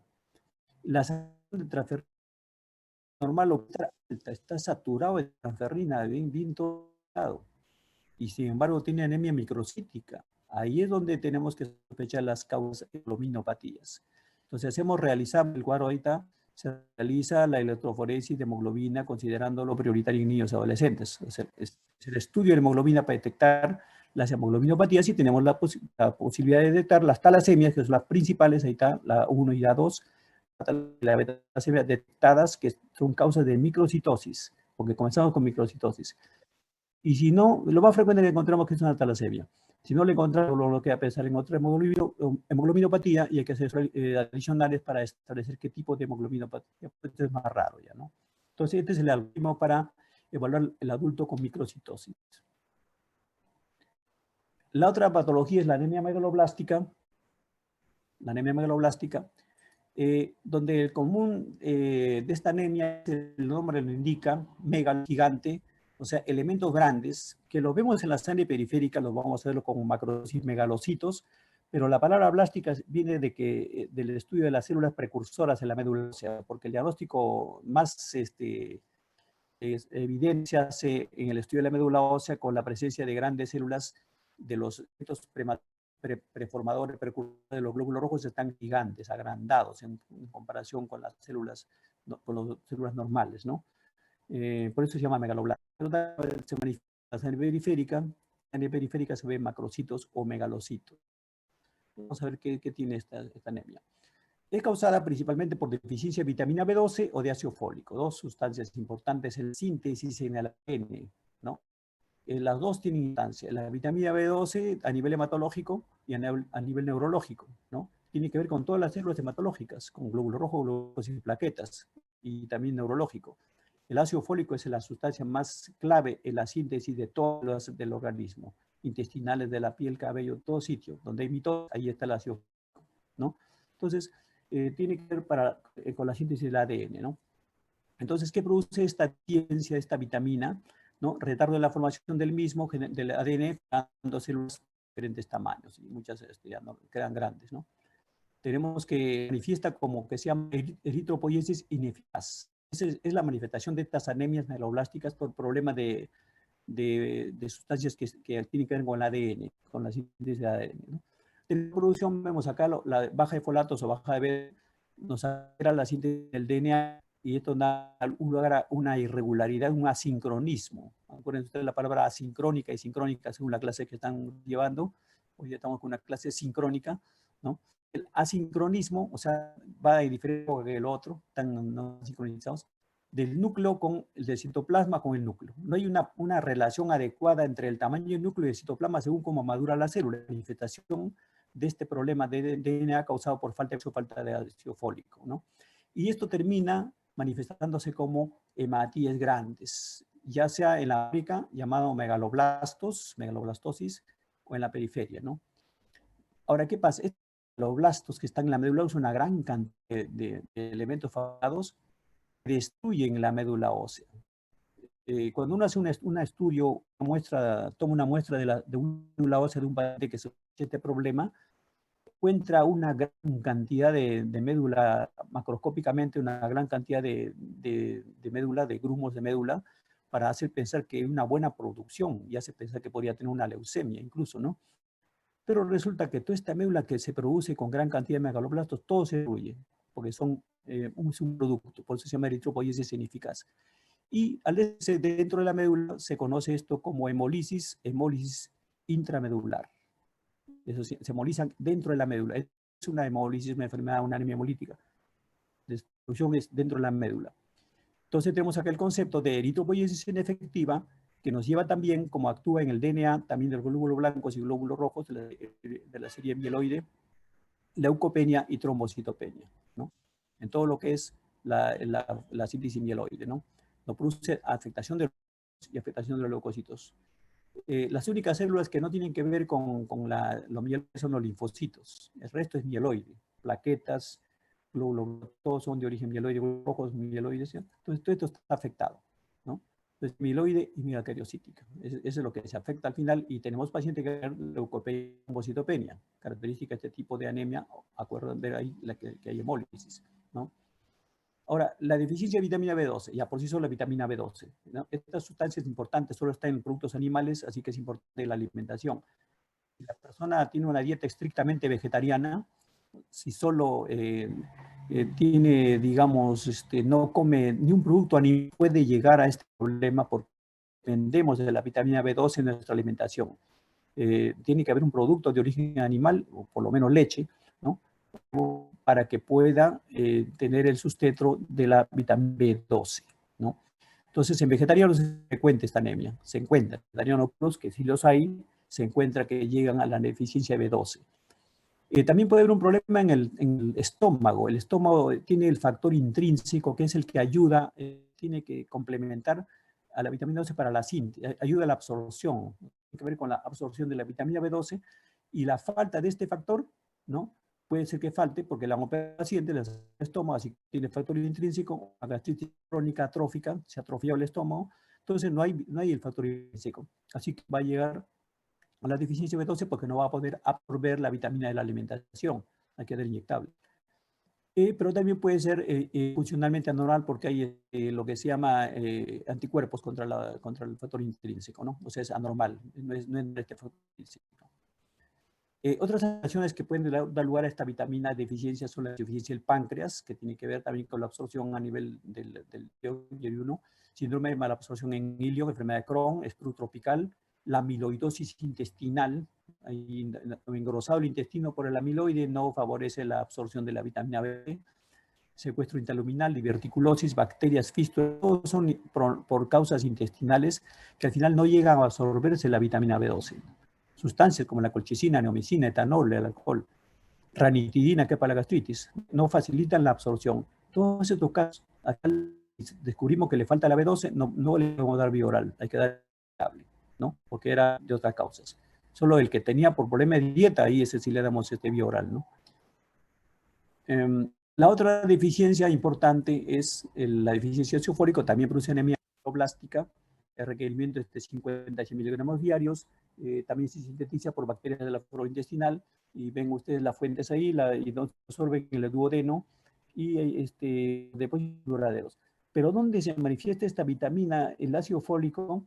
Este es importantísimo en donde hay mitosis, en general. Todas las mitosis dependen del ácido fólico. Donde haya mitosis, hay necesidad de ácido fólico. ¿Cuál es donde lo encontramos en la vida normal? En la adolescencia y crecimiento y en el embarazo, sobre todo. En el embarazo y multiplicación celular a nivel de la formación del feto. Esto da lugar a un exceso de necesidad, un aumento de la necesidad de ácido fólico, y si no le damos el aporte suficiente de llegar a estas anemias de deficiencia de ácido fólico. Por eso el hierro en el embarazo, frecuentemente ustedes conocen las pastillas que para el embarazo de hierro lo combinan el ácido fólico, ¿no? Preventivo, ¿no? Ferrofólico, por ejemplo, ¿no? Siempre se combinan con hierro y ácido fólico. Ahora, ¿cuáles son las características de estas anemias, sobre todo cuando ya están evidentemente y son graves? Tenemos la hepatoesplenomegalia, ¿no? Puede crecer, agrandarse el tamaño del vaso, el tamaño del hígado. Paciente con diarrea, con dolor abdominal, estreñimiento, síntomas generales. La glositis atrófica es una característica donde sobre todo están bien evidenciadas estas anemias, pérdida de peso. La polineuropatía es clave para la deficiencia de vitamina B12 sobre todo. La polineuropatía es una característica frecuente. El diagnóstico de la anemia hemoblástica, vamos a encontrar la hemoglobina disminuida porque es una anemia, el hematocrito también, pero el volumen corporal calculado va a ser por encima de 100 femtolitros. Al los glóbulos vamos a encontrar globulantes macrovalosos, anisocitosis y poiquilocitosis, ¿no? Ya hemos visto que es varias formas, ¿no? Hay lágrimas, todo esto, ¿no? Cuerpo Bell-Jolly significa que hay una eritropoyesis inefectiva, lo mencionamos al comienzo. En los glóbulos blancos, que es la hipersegmentación de neutrófilos, ¿no? Aquí se encuentra hipersegmentación. Hipersegmentación de neutrófilos, característica llamada de división derecha, que visto cuando hablamos de izquierda, dijimos que derecha es que hay mucha segmentación, entonces esta característica de la anemia megaloblásticas. Baja leucocitos, ¿no? Leucopenia, neutropenia y trombocitopenia. El paciente hace pancitopenia, parece una leucemia, parece una cosa grave, y simplemente le está faltando la vitamina B12 o el ácido fólico, y tenemos una pancitopenia que preocupa a muchos, ¿no? El paciente le cae el pelo, porque el mitóxido tiene ácido fólico, ¿no? Entonces, todas esas cosas hacen sospechar, y es importante solo hacer un estudio de los contactos corpusculares, evaluación microscópica para sospechar la presencia de una anemia megaloblástica, ¿no? En la médula ósea va a haber una detención de la maduración, una detención de la maduración celular. Como he dicho, el placio eritrogénico significa lo que dijo, cuando tomó la médula ósea encontramos bastante muestra. hay hiperplasia eritrocética, bastante producción de glóbulos rojos anormales. Muchos de ellos en forma inmadura son megaloblásticos. Todos estos glóbulos se producen bastante, son destruidos. Y a la destrucción da bilirrubina. Por eso en otras de esta anemia tenemos la bilirrubina indirecta, estar elevada, ¿no? Pero ¿qué respuesta de un eritropoiesis ineficaz? Todo es a nivel medular, esto no es externo. Así que los elementos no salen para afuera, se destruyen antes de salir. La lactato deshidrogenasa está aumentada, ¿no? También la destrucción que estamos viendo dentro de la médula ósea, ¿no? Entonces, la LDH tiene que ver con esta turnover celular, con recambio celular, ¿no? Y aquí vemos un incremento. ¿Dónde está el recambio? Si no es una anemia hemolítica, sí, se está hemolizando dentro. No tiene las características de una anemia hemolítica, porque la hemólisis acá está en la medular, eso tiene que ser bien. Y la ferritina está elevada. ¿Por qué? Porque en realidad no es problema con el hierro, ¿no? El hierro no es problema, el hierro, la persona se alimenta, toma los alimentos, se nutre y resulta que el hierro se acumula y puede elevar la ferritina en estos pacientes. Tenemos ahí las imágenes, ¿no? De la flecha de abajo, la primera imagen de la izquierda, la flecha de abajo se ven los ovalocitos, muchos se ven un poquito grandes, ¿no? La imagen de la derecha de arriba, más de cerca, se ve un eutrófilo con 1, 2, 3, con 7 segmentaciones, ¿no? 7 segmentaciones, y no es normal, los normales hasta 5, máximo uno que otro, ¿no? Este tiene 7, ya se llama hiperpigmentación, desviación a la derecha, ¿no? Es característica de las anemias megaloblásticas. Y abajo tenemos el típico megaloblasto, ¿no? Un ovalocito grande, muy grande en promedio, ¿no? Tenemos un normoblasto. El normoblasto es un eritroblasto, es un elemento, es un glóbulo rojo, pero con núcleo inmaduro, que está en la parte externa, que revela que hay eritropoiesis. Y de casualidad vemos ahí también a la derecha, en la imagen de abajo, en la parte más extrema, una gotita de lágrima, una pequeña gotita de lágrima, de acriocito, que también es característica de distropoiesis y acompaña con frecuencia estas anemias, sobre todo en estados graves, como en este caso donde hay un normoblasto, es un glóbulo rojo con núcleo. El diagnóstico diferencial de las anemias megaloblásticas siempre tenemos que pensar, ¿no? O vitamina B12 o ácido fólico. Vitamina B12 o ácido fólico. Entonces, ¿cómo hacemos el diagnóstico diferencial? La clínica puede ayudar porque si es vegetariano, si el paciente tiene edad, tiene gastritis, tiene problemas, y podría ser la parte de vitamina B12, pero si es embarazada y si necesita mitosis, tiene problemas de leucemias, incluso que están con mucha mitosis, puede llegar a una deficiencia de folatos, ¿no? Entonces, la clínica ayuda bastante. Pero en laboratorio lo diagnosticamos en base a la ayuda de estas pruebas que están ahí. Dosamos la vitamina B12, ¿no? Dosamos el ácido fólico. Hay dos formas de dosar el ácido fólico: intraeritrocitario o en el fólico, a nivel sérico. De las dos, la más útil, la más eficiente, que va mejor en coordinación con la anemia, es el ácido fólico intraeritrocitario, o sea, dosar el ácido fólico en los glóbulos, ¿no? Y estas dos pruebas finales, la homocisteína y el ácido metilmalónico, también son importantes, sobre todo en los casos limítrofes, borderline. El paciente puede estar con una deficiencia o en principio de deficiencia, pero todavía no manifiesta una disminución por debajo de los niveles normales, ¿no? Entonces, en estado borderline, la homocisteína y el ácido metilmalónico nos complementan el diagnóstico y nos aseguran el diagnóstico del origen de esta anemia, si es B12 o ácido fólico. Homocisteína, ácido metilmalónico. Aquí tenemos el algoritmo que tiene que ver con el ácido metilmalónico y la homocisteína, ¿no? Son marcadores tempranos de la deficiencia, como vemos ahí, ¿no? Es mejor, estos son buenos marcadores porque nos reflejan el nivel tisular, que es lo mejor. El nivel plasmático manifiesta después, pero otra cosa más temprana es el nivel tisular. En el tejido, ¿cuánto tiene? Tiene bajo, ya. Eso se va a manifestar por metilmalónico como proteína, ¿no? Útil para definir la deficiencia con niveles de vitamina B12 borderline de 150 a 400. Lo normal de la vitamina B12 es por encima de 250, hasta 800 más o menos. Tenemos un rango alrededor de 250, ¿no? 250 hasta 400 es un rango borderline, ¿no? El paciente podría estar en el margen inferior, pero ya está con la deficiencia. Entonces, ahí hacemos estos estudios de metilmalónico y homocisteína. Entonces, ¿dónde nos es muy útil, sobre todo la homocisteína, ¿no?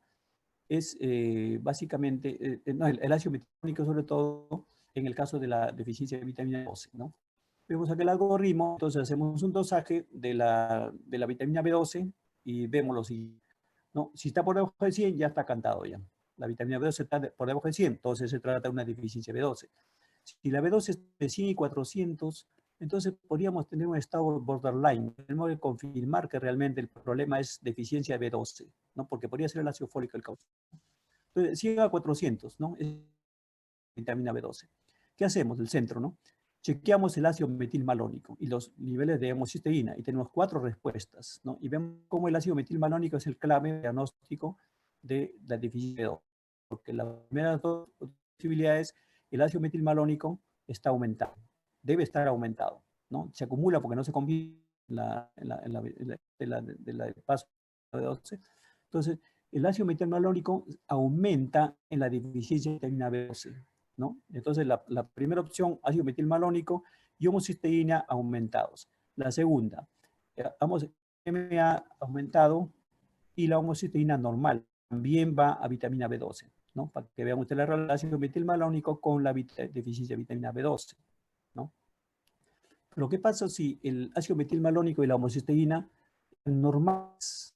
Entonces pues ya no puedo pensar porque esos son marcadores sensibles de la vitamina, las deficiencias.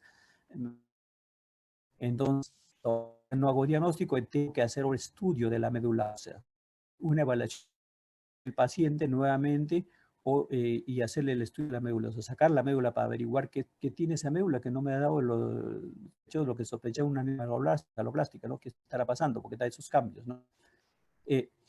Y la cuarta posibilidad del ácido metilmalónico es que el nivel del ácido metilmalónico está normal, y ven, ya no es, si está normal, ya no es ya vitamina B12.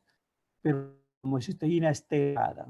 O sea que si se eleva la homocisteína, que es lo contrario, con MMA, sospechamos la otra deficiencia, que es la de ácido fólico. Así que si le falta vitamina B12, le damos vitamina B12, oral inyectable. Si le falta ácido fólico, le damos ácido fólico. La tercera posición arriba del dosaje de vitamina B12 es que nos sale por encima de 400. Ya está bien, ¿no? Porque dijimos lo normal es 150 a 800. Encima de 400, lo más probable es que estamos ante una anemia macrocítica del tipo de ácido fólico, los tipos de deficiencia de folato. ¿Qué hacemos? Ordenamos el dosaje de folato intraeritrocitario. El dosaje de folato intraeritrocitario. Tenemos acá, puede estar bajo. Si el folato está bajo, entonces tenemos deficiencia de ácido fólico. El folato está normal, ¿no? Entonces ya vamos otra vez ver etapas porque tiene anemia macrocítica, hacemos biopsia de médula ósea, ¿no? Todo esto se inicia con la anemia macrocítica morfológica, volumen corpuscular elevado y el dosaje de vitamina B12 como primero, ¿no?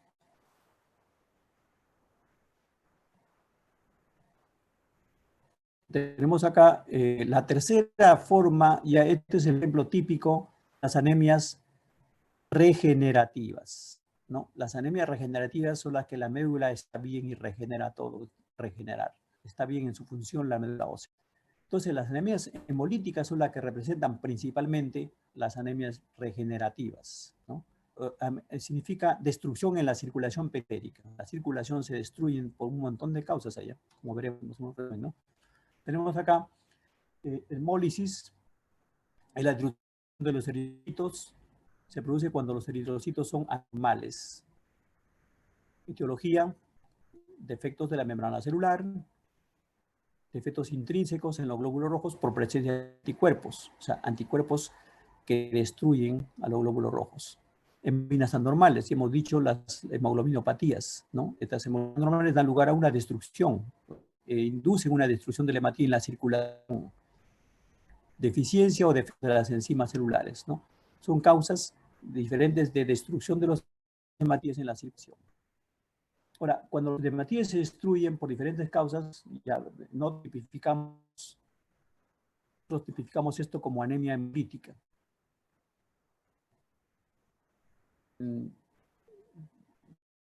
También el audio, sí. Tipificamos como anemia hemolítica. ¿Cómo se diagnostica la anemia hemolítica en laboratorio? La primera es el recuerdo reticulosos. es clave, ¿no? Toda anemia, inicio, debemos hacer diagnóstico de reticulocitos, el dosaje de reticulocitos. En la anemia regenerativa se espera que los reticulocitos, que son los hematíes juveniles recién salidos, estén aumentados porque la médula está fabricando muy bien. Entonces, tratando de compensar, entonces aumentan los reticulocitos. Y también el índice de producción medular, que lo hemos visto al comienzo. Entonces, de hecho, que tiene que estar aumentado, ¿no? Esa es prueba de que la médula está perfecta. Otra segunda análisis del laboratorio es la bilirrubinas indirectas. La primera bilirrubina por la lisis. De hecho, que si estamos viendo que los hematíes se están rompiendo en la periferia, está liberando la hemoglobina y la hemoglobina se convierte en bilirrubina indirecta. Entonces aumenta las bilirrubinas indirectas también como parte de la lisis. Otra cosa, el turnover, la enzima del DHL, deshidrogenasa láctica, que tiene que ver con recambio celular, está aumentada. El recambio destructivo celular con frecuente, ¿no? Da lugar a un incremento, se manifiesta. Hasta ahí vamos más o menos promedios principales del laboratorio. La aptoglobina clave también, sobre todo en forma temprana. ¿Qué es la aptoglobina? La aptoglobina es una proteína, ¿no?, que liga a la hemoglobina, que liga a la hemoglobina. La proteína que liga a la hemoglobina, ¿no?, es la aptoglobina. Si hay mucha hemoglobina de la sangre, porque se ha destruido los hematíes, hay mucha hemoglobina disponible, capturan la aptoglobina dosable disminuye. La disminución de aptoglobina es manifestación temprana de anemia hemolítica. Una prueba también para evaluar y identificar la anemia hemolítica es la prueba de Kunz directa, ¿no?, que es demostrar la causa autoinmune, la inmunitaria, no necesariamente autoinmune, causa inmunitaria de una anemia hemolítica por cuerpos, demostrar que hematíes están marcados con inmunoglobulina, entonces significa que están siendo destruidos con la inmunoglobulina. Kunz directo, positivo se llama eso. La prueba directo nos muestra el componente inmunológico de muchas anemias hemolíticas, ¿no? Entonces, esas 5 pruebas son pruebas clásicas para el diagnóstico de anemias hemolíticas, ¿no? La manifestación clínica es la anemia. Vemos la ictericia, el color amarillento. La ictericia puede ser marcada, ahí se ve el color amarillento de la piel y la mucosa. También hay ictericia en la vitamina B12, acordar, la deficiencia de vitamina B12 hay ictericia, pero no hay radicados. Dice hemólisis intramedular. Acá la ictericia es evidente. La esplenomegalia. ¿Por qué megalia en los pacientes con anemia hemolítica? Porque hay un gran trabajo de parte del vaso en destrucción. Tiene que detectar todos los elementos de detritus, de hematíes rotos, una gran cantidad. Entonces el vaso puede aumentar tamaño en la anemia hemolítica. Hay que palpar el vaso. De todos los órganos que uno palpa en el examen hematológico, es uno de los más importantes, ¿no? Porque el resto de órganos no afectan la anemia, ¿no? No afecta el cardíaco, el hígado no es tanto, el vaso hay que palpar y el color de la piel, ¿no? La clínica, la clínica, el laboratorio, en la anemia y los problemas hematológicos, mucho dependen del laboratorio. Tiene que haber laboratorio para poder determinar la enfermedad hematológica. En el síndrome anémico de etiología hemolítica, hacemos, como dijimos, hemolíticas, el test de Hamm es una prueba de más o menos dirigida a detectar la globulínica nocturna. Esta es una de anemia hemolítica, ¿no? Consiste en someterla o sea, en medio y en unos tubos se produce, se experimenta si hay líquido entre la aplicación de ácido, ¿no? Entonces, eso significa que hay sospecha de, si sale positivo, de hemoglobinuria paroxística nocturna. El test de fragilidad osmótica es otra prueba también que nos da frecuentemente positivo en 2 casos, talasemias, los rojos se destruyen afuera en la circulación, la esferocitis, y son glóbulos que no resisten a la presencia de un medio hipertónico. Entonces se compara los glóbulos rojos normales con los glóbulos rojos del paciente y se ve cómo los glóbulos rojos del paciente rápidamente se destruyen relativamente ante la actuación de concentraciones de sal cada vez graduadas en comparación con lo normal. Entonces decimos posible fragilidad osmótica, se dice que son hematíes frágiles, ¿no? Esa se llama fragilidad osmótica. Después tenemos la electroforesis de hemoglobina en las talemias, el diagnóstico de las hemoglobinas anormales, y también el dosaje de enzimas eritrocitarias. Son evaluaciones que se hacen ya en el síndrome por sospecha de anemia hemolíptica.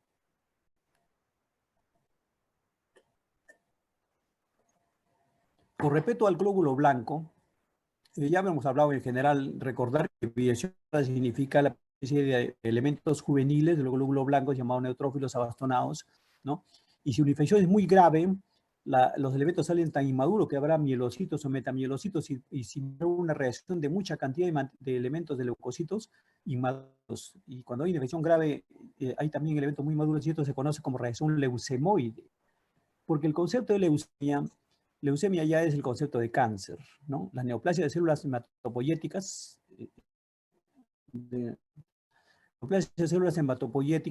que ver con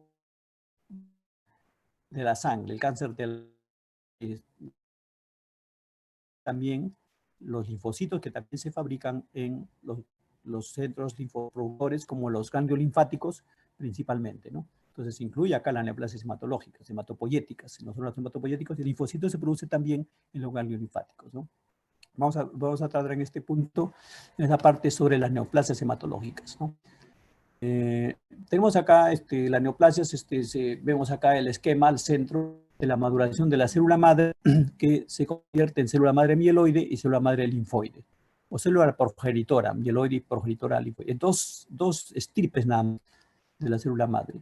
La mieloide y la linfoide. La linfoide ya saben que va a dar los linfocitos con todas sus diferentes formas, y la mieloide nos da el resto de las células sanguíneas, glóbulos blancos, rojos y blancos, pero los neutrófilos, ahí está la clave, ¿no? Entonces, ¿qué es el parte de esta, sobre todo, una de las se altera en su y se produce una célula y de esa célula, gran cantidad de las células hijas, que se llama una clona. Una población se multiplica y multiplica y multiplica con las mismas características, luego de una mutación, una normalidad cromosómica, que es la manifestación entonces del cáncer. Y se va produciendo y se va aumentando la población y sale al sangre periférica. Nosotros en la sangre periférica que vemos una gran cantidad de células, leucocitos con núcleo, pero anormales, ¿no? Una gran cantidad, un aumento, que va de acuerdo al concepto de leucemia, que es gran cantidad de leucocitos en la sangre, que es el cáncer, pero son leucocitos anormales que resultan de la alteración cromosomal de una clona, de una cepa celular. La clínica de la leucemia depende del tipo de hematológica, del tipo de presentación, puede ser agudas y crónicas, ¿no? Entonces la leucemia puede ser agudas y crónicas, el concepto lo vamos a definir después, ¿no? Pero y también en general el paciente puede tener manifestaciones inespecíficas, cansancio, fatiga, fatiga generalizada, ¿no? Que se ve también anemia, un montón de cosas, ¿no? Pero síntomas generales. Las leucemias a veces se diagnostican en laboratorio, ¿no? Los pacientes con estos síntomas, le hacen un diagnóstico en análisis de laboratorio, sale que sus células son anormales. Clasificamos leucemias agudas. La gran diferencia del concepto. La leucemia crónica, el paciente se dé cuenta, curso indolente, lentamente. Hasta 50% son por hallazgos casuales. O sea, de casualidad, el paciente se encuentra que tenía células. Lo normal de leucocitos es hasta 10.000, 11.000. Con 90.000 leucocitos y no tener síntomas. Es estar con una leucemia crónica, cuando tiene los síntomas de una casualidad de laboratorio. En cambio, las agudas, porque la crónica se ha estado acumulando sin que tenga mucha evidencia. ¿Hace cuánto tiempo? 3, 4, 5 meses, es crónica. Las leucemias agudas son diferentes. La manifestación deriva de algunas de las líneas celulares. Como estas células se multiplican rápidamente y son células normales, invaden la médula, se va a producir entonces, a nivel de eritrocitos, anemia. Los glóbulos rojos va a destruir glóbulos rojos, va a destruir va a restar, va a interferir con la síntesis de glóbulos rojos, entonces va a producir anemia y por lo tanto disnea. También va a interferir con esas plaquetas porque estas células van a invadir la médula, ¿no?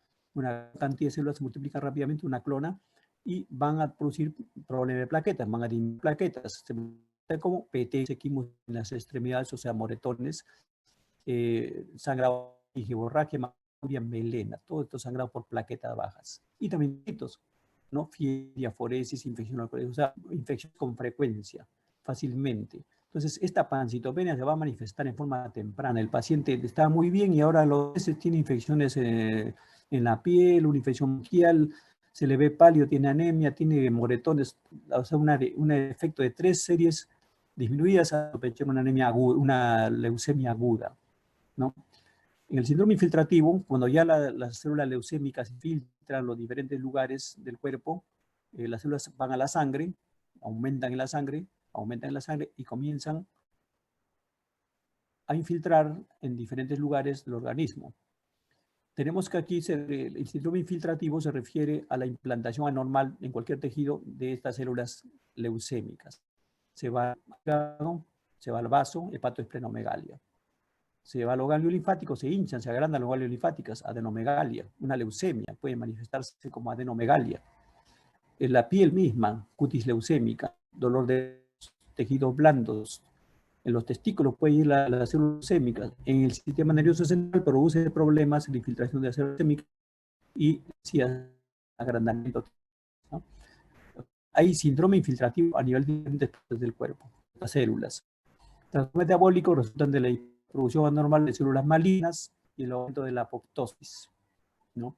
¿Qué es apoptosis? Destrucción de las células, ¿no? Entonces hay una gran cantidad de células malignas y hay alteración del metabolismo, acidosis. Todo este cambio celular, acidosis.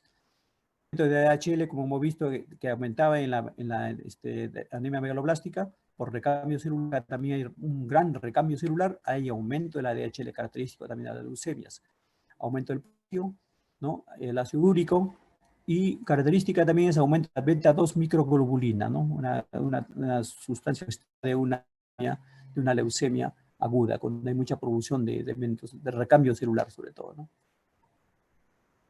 La progresión de neoplasias hematológicas de neoplasias linfoides, ¿no? En 4 tipos de enfermedad.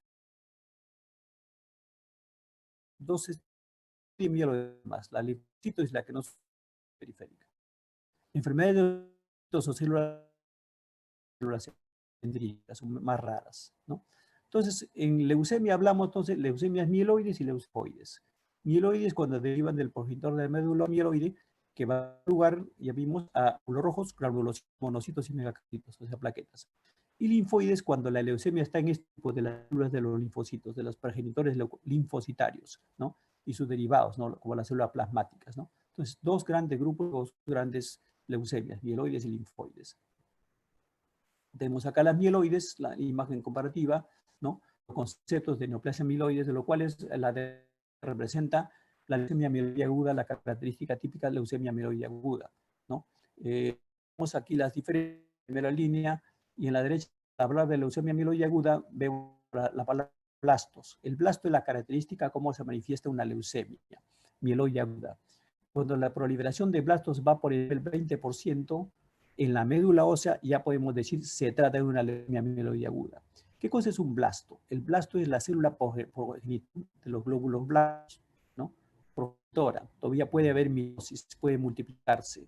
Esta es la célula en la cual no madura y comienza a multiplicarse en forma desordenada, y son células redondas, grandes. Ya no se forman de ahí los neutrófilos, los pigmentados ni las plaquetas, lo que sea, pero ya sea como esa célula y comienza a proliferar bastante, invade la médula ósea. Normalmente en la médula ósea uno debe encontrar 2% de blastos, máximo, ¿no? Cuando comienzan a aparecer blastos de médula ósea, hace pensar que se está una multiplicación clonal. Entonces, como hay siempre más análisis, pero ya pasa el 20%, la quinta parte de células blancas son una leucemia mieloide aguda, ¿no?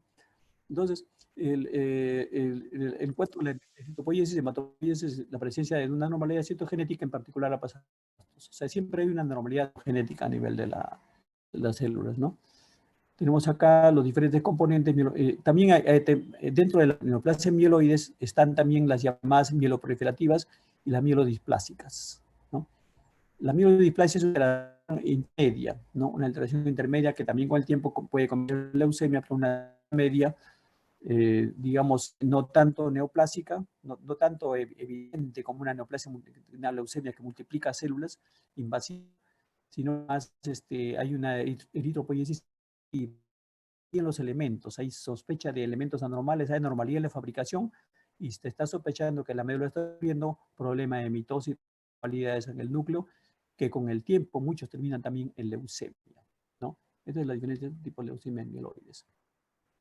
Las linfoides, cuando uno habla de leucemia linfoide, siempre tenemos acá un problema complejo de decir, neoplasia de linfocitos es leucemia linfoide o linfoma, ¿no? El concepto es, a veces se entremezcla, pero lo característico es la clínica. Para mantener esta diferencia, nosotros no tenemos que desligarnos de la clínica, ¿no? Si el problema del paciente inicia a nivel de ganglio linfático, si la célula neoplásica salió de los centros generativos del mismo ganglio linfático, de esos linfocitos, de ahí comenzó el problema neoplásico, estamos técnicamente hablando de linfoma. Pero si los linfocitos que se hicieron neoplásicos, clona neoplásica, son de los linfocitos de la médula ósea, que son parte de la médula ósea normal, esa es una leucemia. Entonces, fácilmente decir, en la leucemia linfocítica, ¿no? Va a haber un ataque de leulosis y por lo tanto va a haber con mayor frecuencia de anemia, plaquetas bajas y leucocitos bajos, leucopenia, una pancitopenia. Mientras que en los linfomas, ustedes van a ver el linfático grande, crecen los ganglios, los intestinos crecen ganglios, producen síntomas obstructivos, pero todavía no hay anemia y no hay plaquetas bajas. Puede haber plaquetas, manifestaciones como, pero no hay generalmente plaquetas bajas, ni leucopenia, ni anemia, solo cuando está más avanzado, porque la masa es tumor a nivel ganglionar. Es el concepto general, ¿no? Pero a nivel microscópico, uno cuando toma la médula ósea, toma la muestra de médula ósea, encontrar ahí la proliferación de los elementos blásticos, de los linfoides. Y haces pensar en lo que se llama una leucemia, porque en la médula ósea estoy viendo los blastos, los elementos linfoides inmaduros. Pero si en la médula ósea yo veo, no veo los linfocitos de los ganglios linfáticos se comportan como lo que son de tejidos parcialmente sólidos, se amontonan y con la médula se pegan al hueso y a los bordes del hueso y no pueden ser aspirados. Entonces es frecuente que cuando una persona va a tomar la muestra de médula ósea y aspira, y no aspira casi nada, y sin embargo el paciente tiene las sospechosas en sangre, y no aspiro nada, hay que sospechar linfoma. Cuando es una leucemia, los blastos, y se ven en la sangre periférica fluyendo todos los blastos y las células inmaduras, ¿no? Entonces tenemos aquí la clasificación de leucemia y linfomas. A veces se mezclan estas clasificaciones por algunos tipos de variantes, y tenemos que la neoplasia linfoides básicamente lo podemos clasificar en todos estos números hasta el número 11, una gran cantidad de diferentes formas de este tipo de linfoides, que son la leucemia linfoide y linfomas, ¿no? En patología verán ustedes lo que es el concepto de linfoma de Hodgkin, ¿no? Tenemos uno, leucemia linfocítica y raya, la única es importante, dice acá, leucemia linfocítica crónica / linfoma de linfocitos pequeños, lo mismo. O sea, en un solo punto están las dos cosas igualitas. Sin embargo, la clínica, ¿no? Va a demostrar que el linfoma tiene adenopatía y ganglios linfáticos, pero el concepto de leucemia se confunde acá con el de linfoma. ¿Cómo se ve en sangre periférica? En sangre periférica se ve gran cantidad de linfocitos, ¿no? Normales, maduros, o sea, linfocitos pequeños. El ganglio linfático se ve agrandados, ¿no? También linfocitos de los germinativos con linfocitos pequeños, ¿no? O sea, son dos morfológicamente que se confunden, pero si el paciente tiene mucha cantidad de células linfocitarias en la sangre periférica, nos hace hablar más del término de leucemia. Tenemos acá linfoma linfoplasmocítico, ¿no? Acuérdense que la célula plasmática se deriva del linfocito. Tercero, linfoma de células de manto. El célula de manto se refiere a los bordes del ganglio linfático, de las formaciones linfático. Leucemia proliferocítica de células B, también a lo linfático. Linfoma, todos estos linfomas ya categóricamente son a nivel ganglionar, ¿no? linfoma mediastinal, todos estos son linfomas de los tejidos hematopoyéticos a nivel del ganglio linfático y del timo y todos los órganos hematopoyéticos diferentes de la médula ósea. Células B, zona marginal también se refiere a la anatomía del ganglio linfático, ¿no? A los centros germinativos, ¿no? Células B, la zona marginal extranodal y zona marginal. Leucémias peludas, ¿no? De su derivación también de linfocitos, plasmocitoma. La última 11 también es importante mencionar, plasmocitoma, mieloma de células plasmáticas. Aquí sí hablo de médula ósea, ¿no? Se inicia en las células plasmáticas de la médula ósea. La célula plasmática es la derivación del linfocito B. El linfocito B, cuando se especializa, se convierte en célula plasmática, la cual sintetiza bastantes inmunoglobulinas.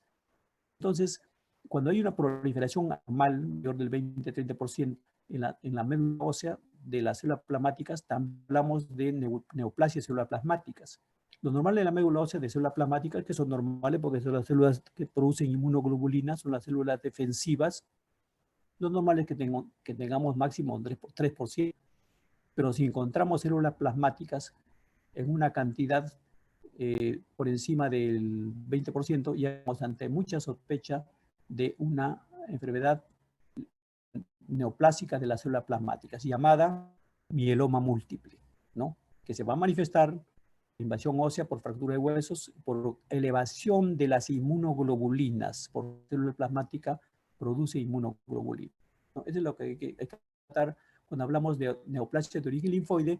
El plasmocitoma y el mieloma múltiple de células plasmáticas es una neoplasia originada en los grupos linfoides, ¿no?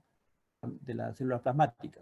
También hay una variante que es la leucemia de células plasmáticas, que en la sangre periférica se salen esas células plasmáticas y se salen a la sangre periférica y se va a examinar y se va a encontrar, ¿no? Tenemos acá diferencias entre la linfoma linfoblástica y mieloblástica. Entonces, siempre en la morfología, si los dos tienen blastos, la leucemia aguda linfoblástica y la leucemia mieloide linfoblástica tienen células inmaduras llamadas blastos y salen a la sangre periférica, diferenciar yo una que otra, ¿no? La diferenciación depende mucho del estudio morfológico, ¿no? Del estudio visual de las células, ¿no? Es importante diferenciar porque unas tienen un tratamiento y pronóstico diferente que otras, ¿no?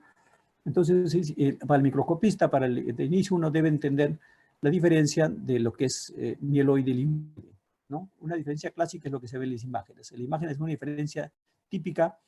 En la derecha encontramos los núcleos en el citoplasma, tiene varios patos, varios bastones, rayitas, ¿no?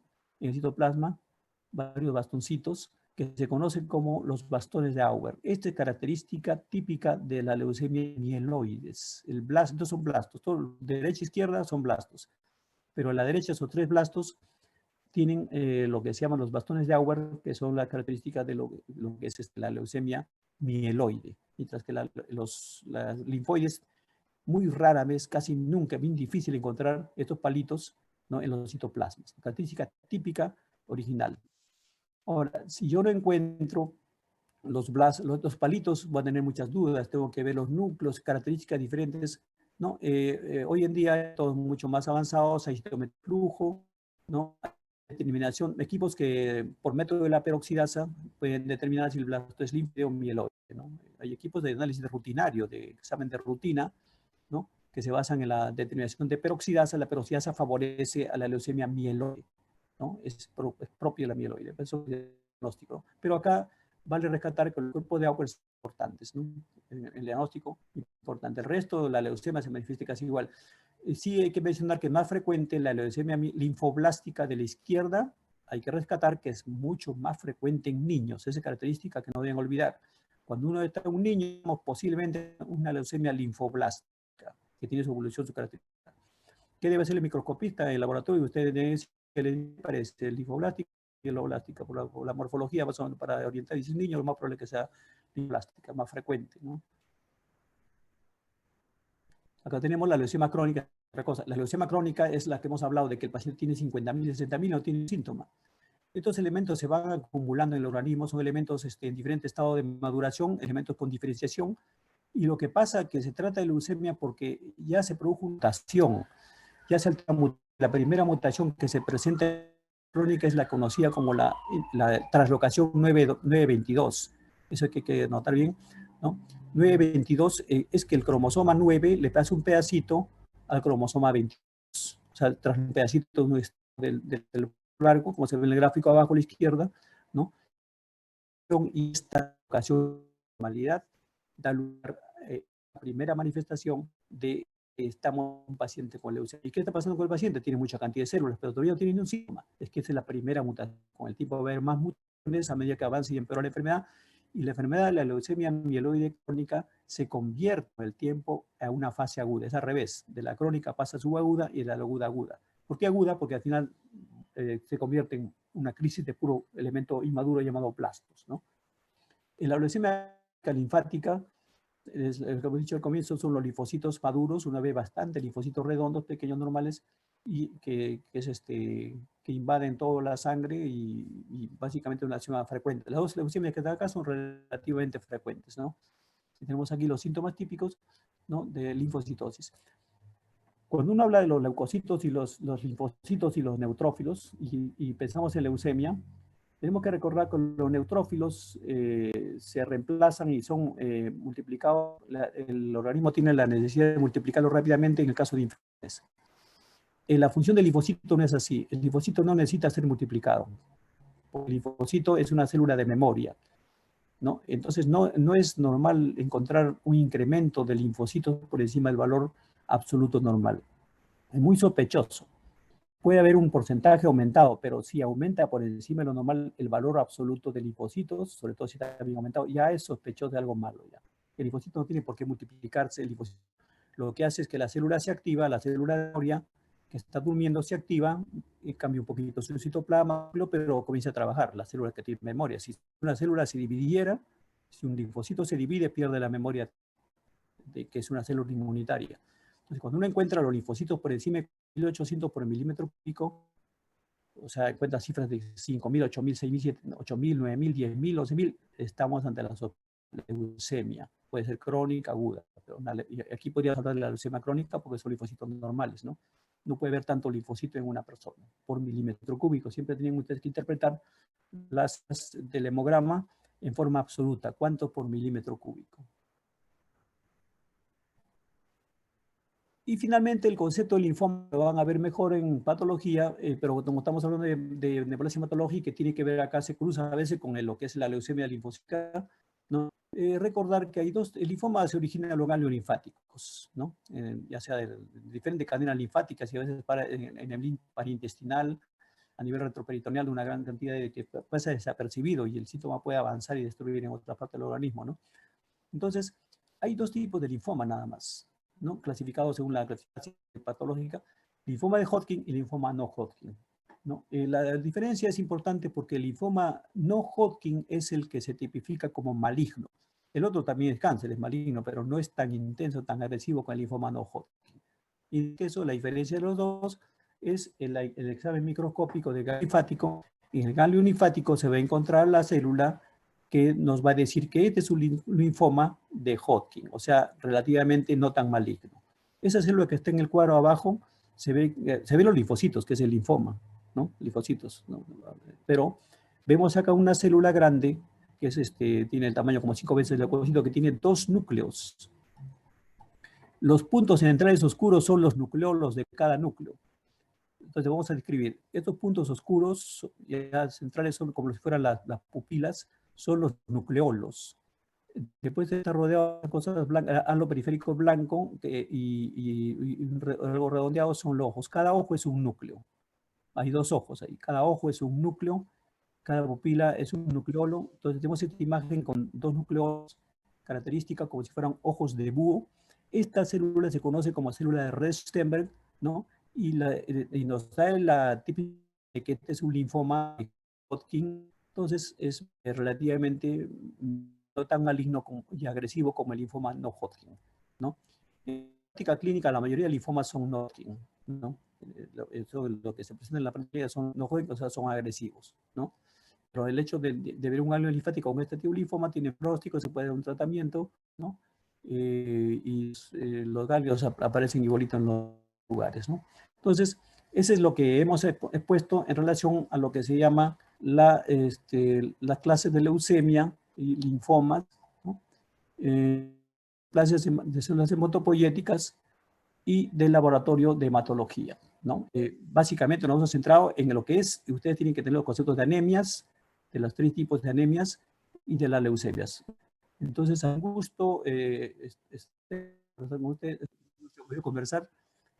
Tenemos el tiempo, vamos a tener que pasar más tarde a la presentación del caso clínico, pero cualquier duda lo resolvamos después poco a poco con las preguntas que hagan ustedes después en los foros y que hayan asimilado de lo posible las cosas más importantes de la clase.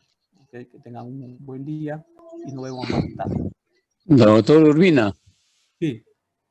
Bueno, los felicito por haber hecho una excelente clase, doctor. Ha sido bien extensa clase, bien explicada. El único inconveniente ha sido de que con mucha frecuencia se ha escuchado su voz entrecortada. Obviamente no es culpa suya, pero eso es lo único que ha afectado a la clase. Lo demás está muy bien explicado. Ojalá me hubieran enseñado a mí así. Y creo que reservamos las preguntas para la tarde, ¿o cómo considera usted? Sí, para la tarde, porque ya son las 2 horas, porque ya toca Muy la bien. otra al rato. Sí, ya.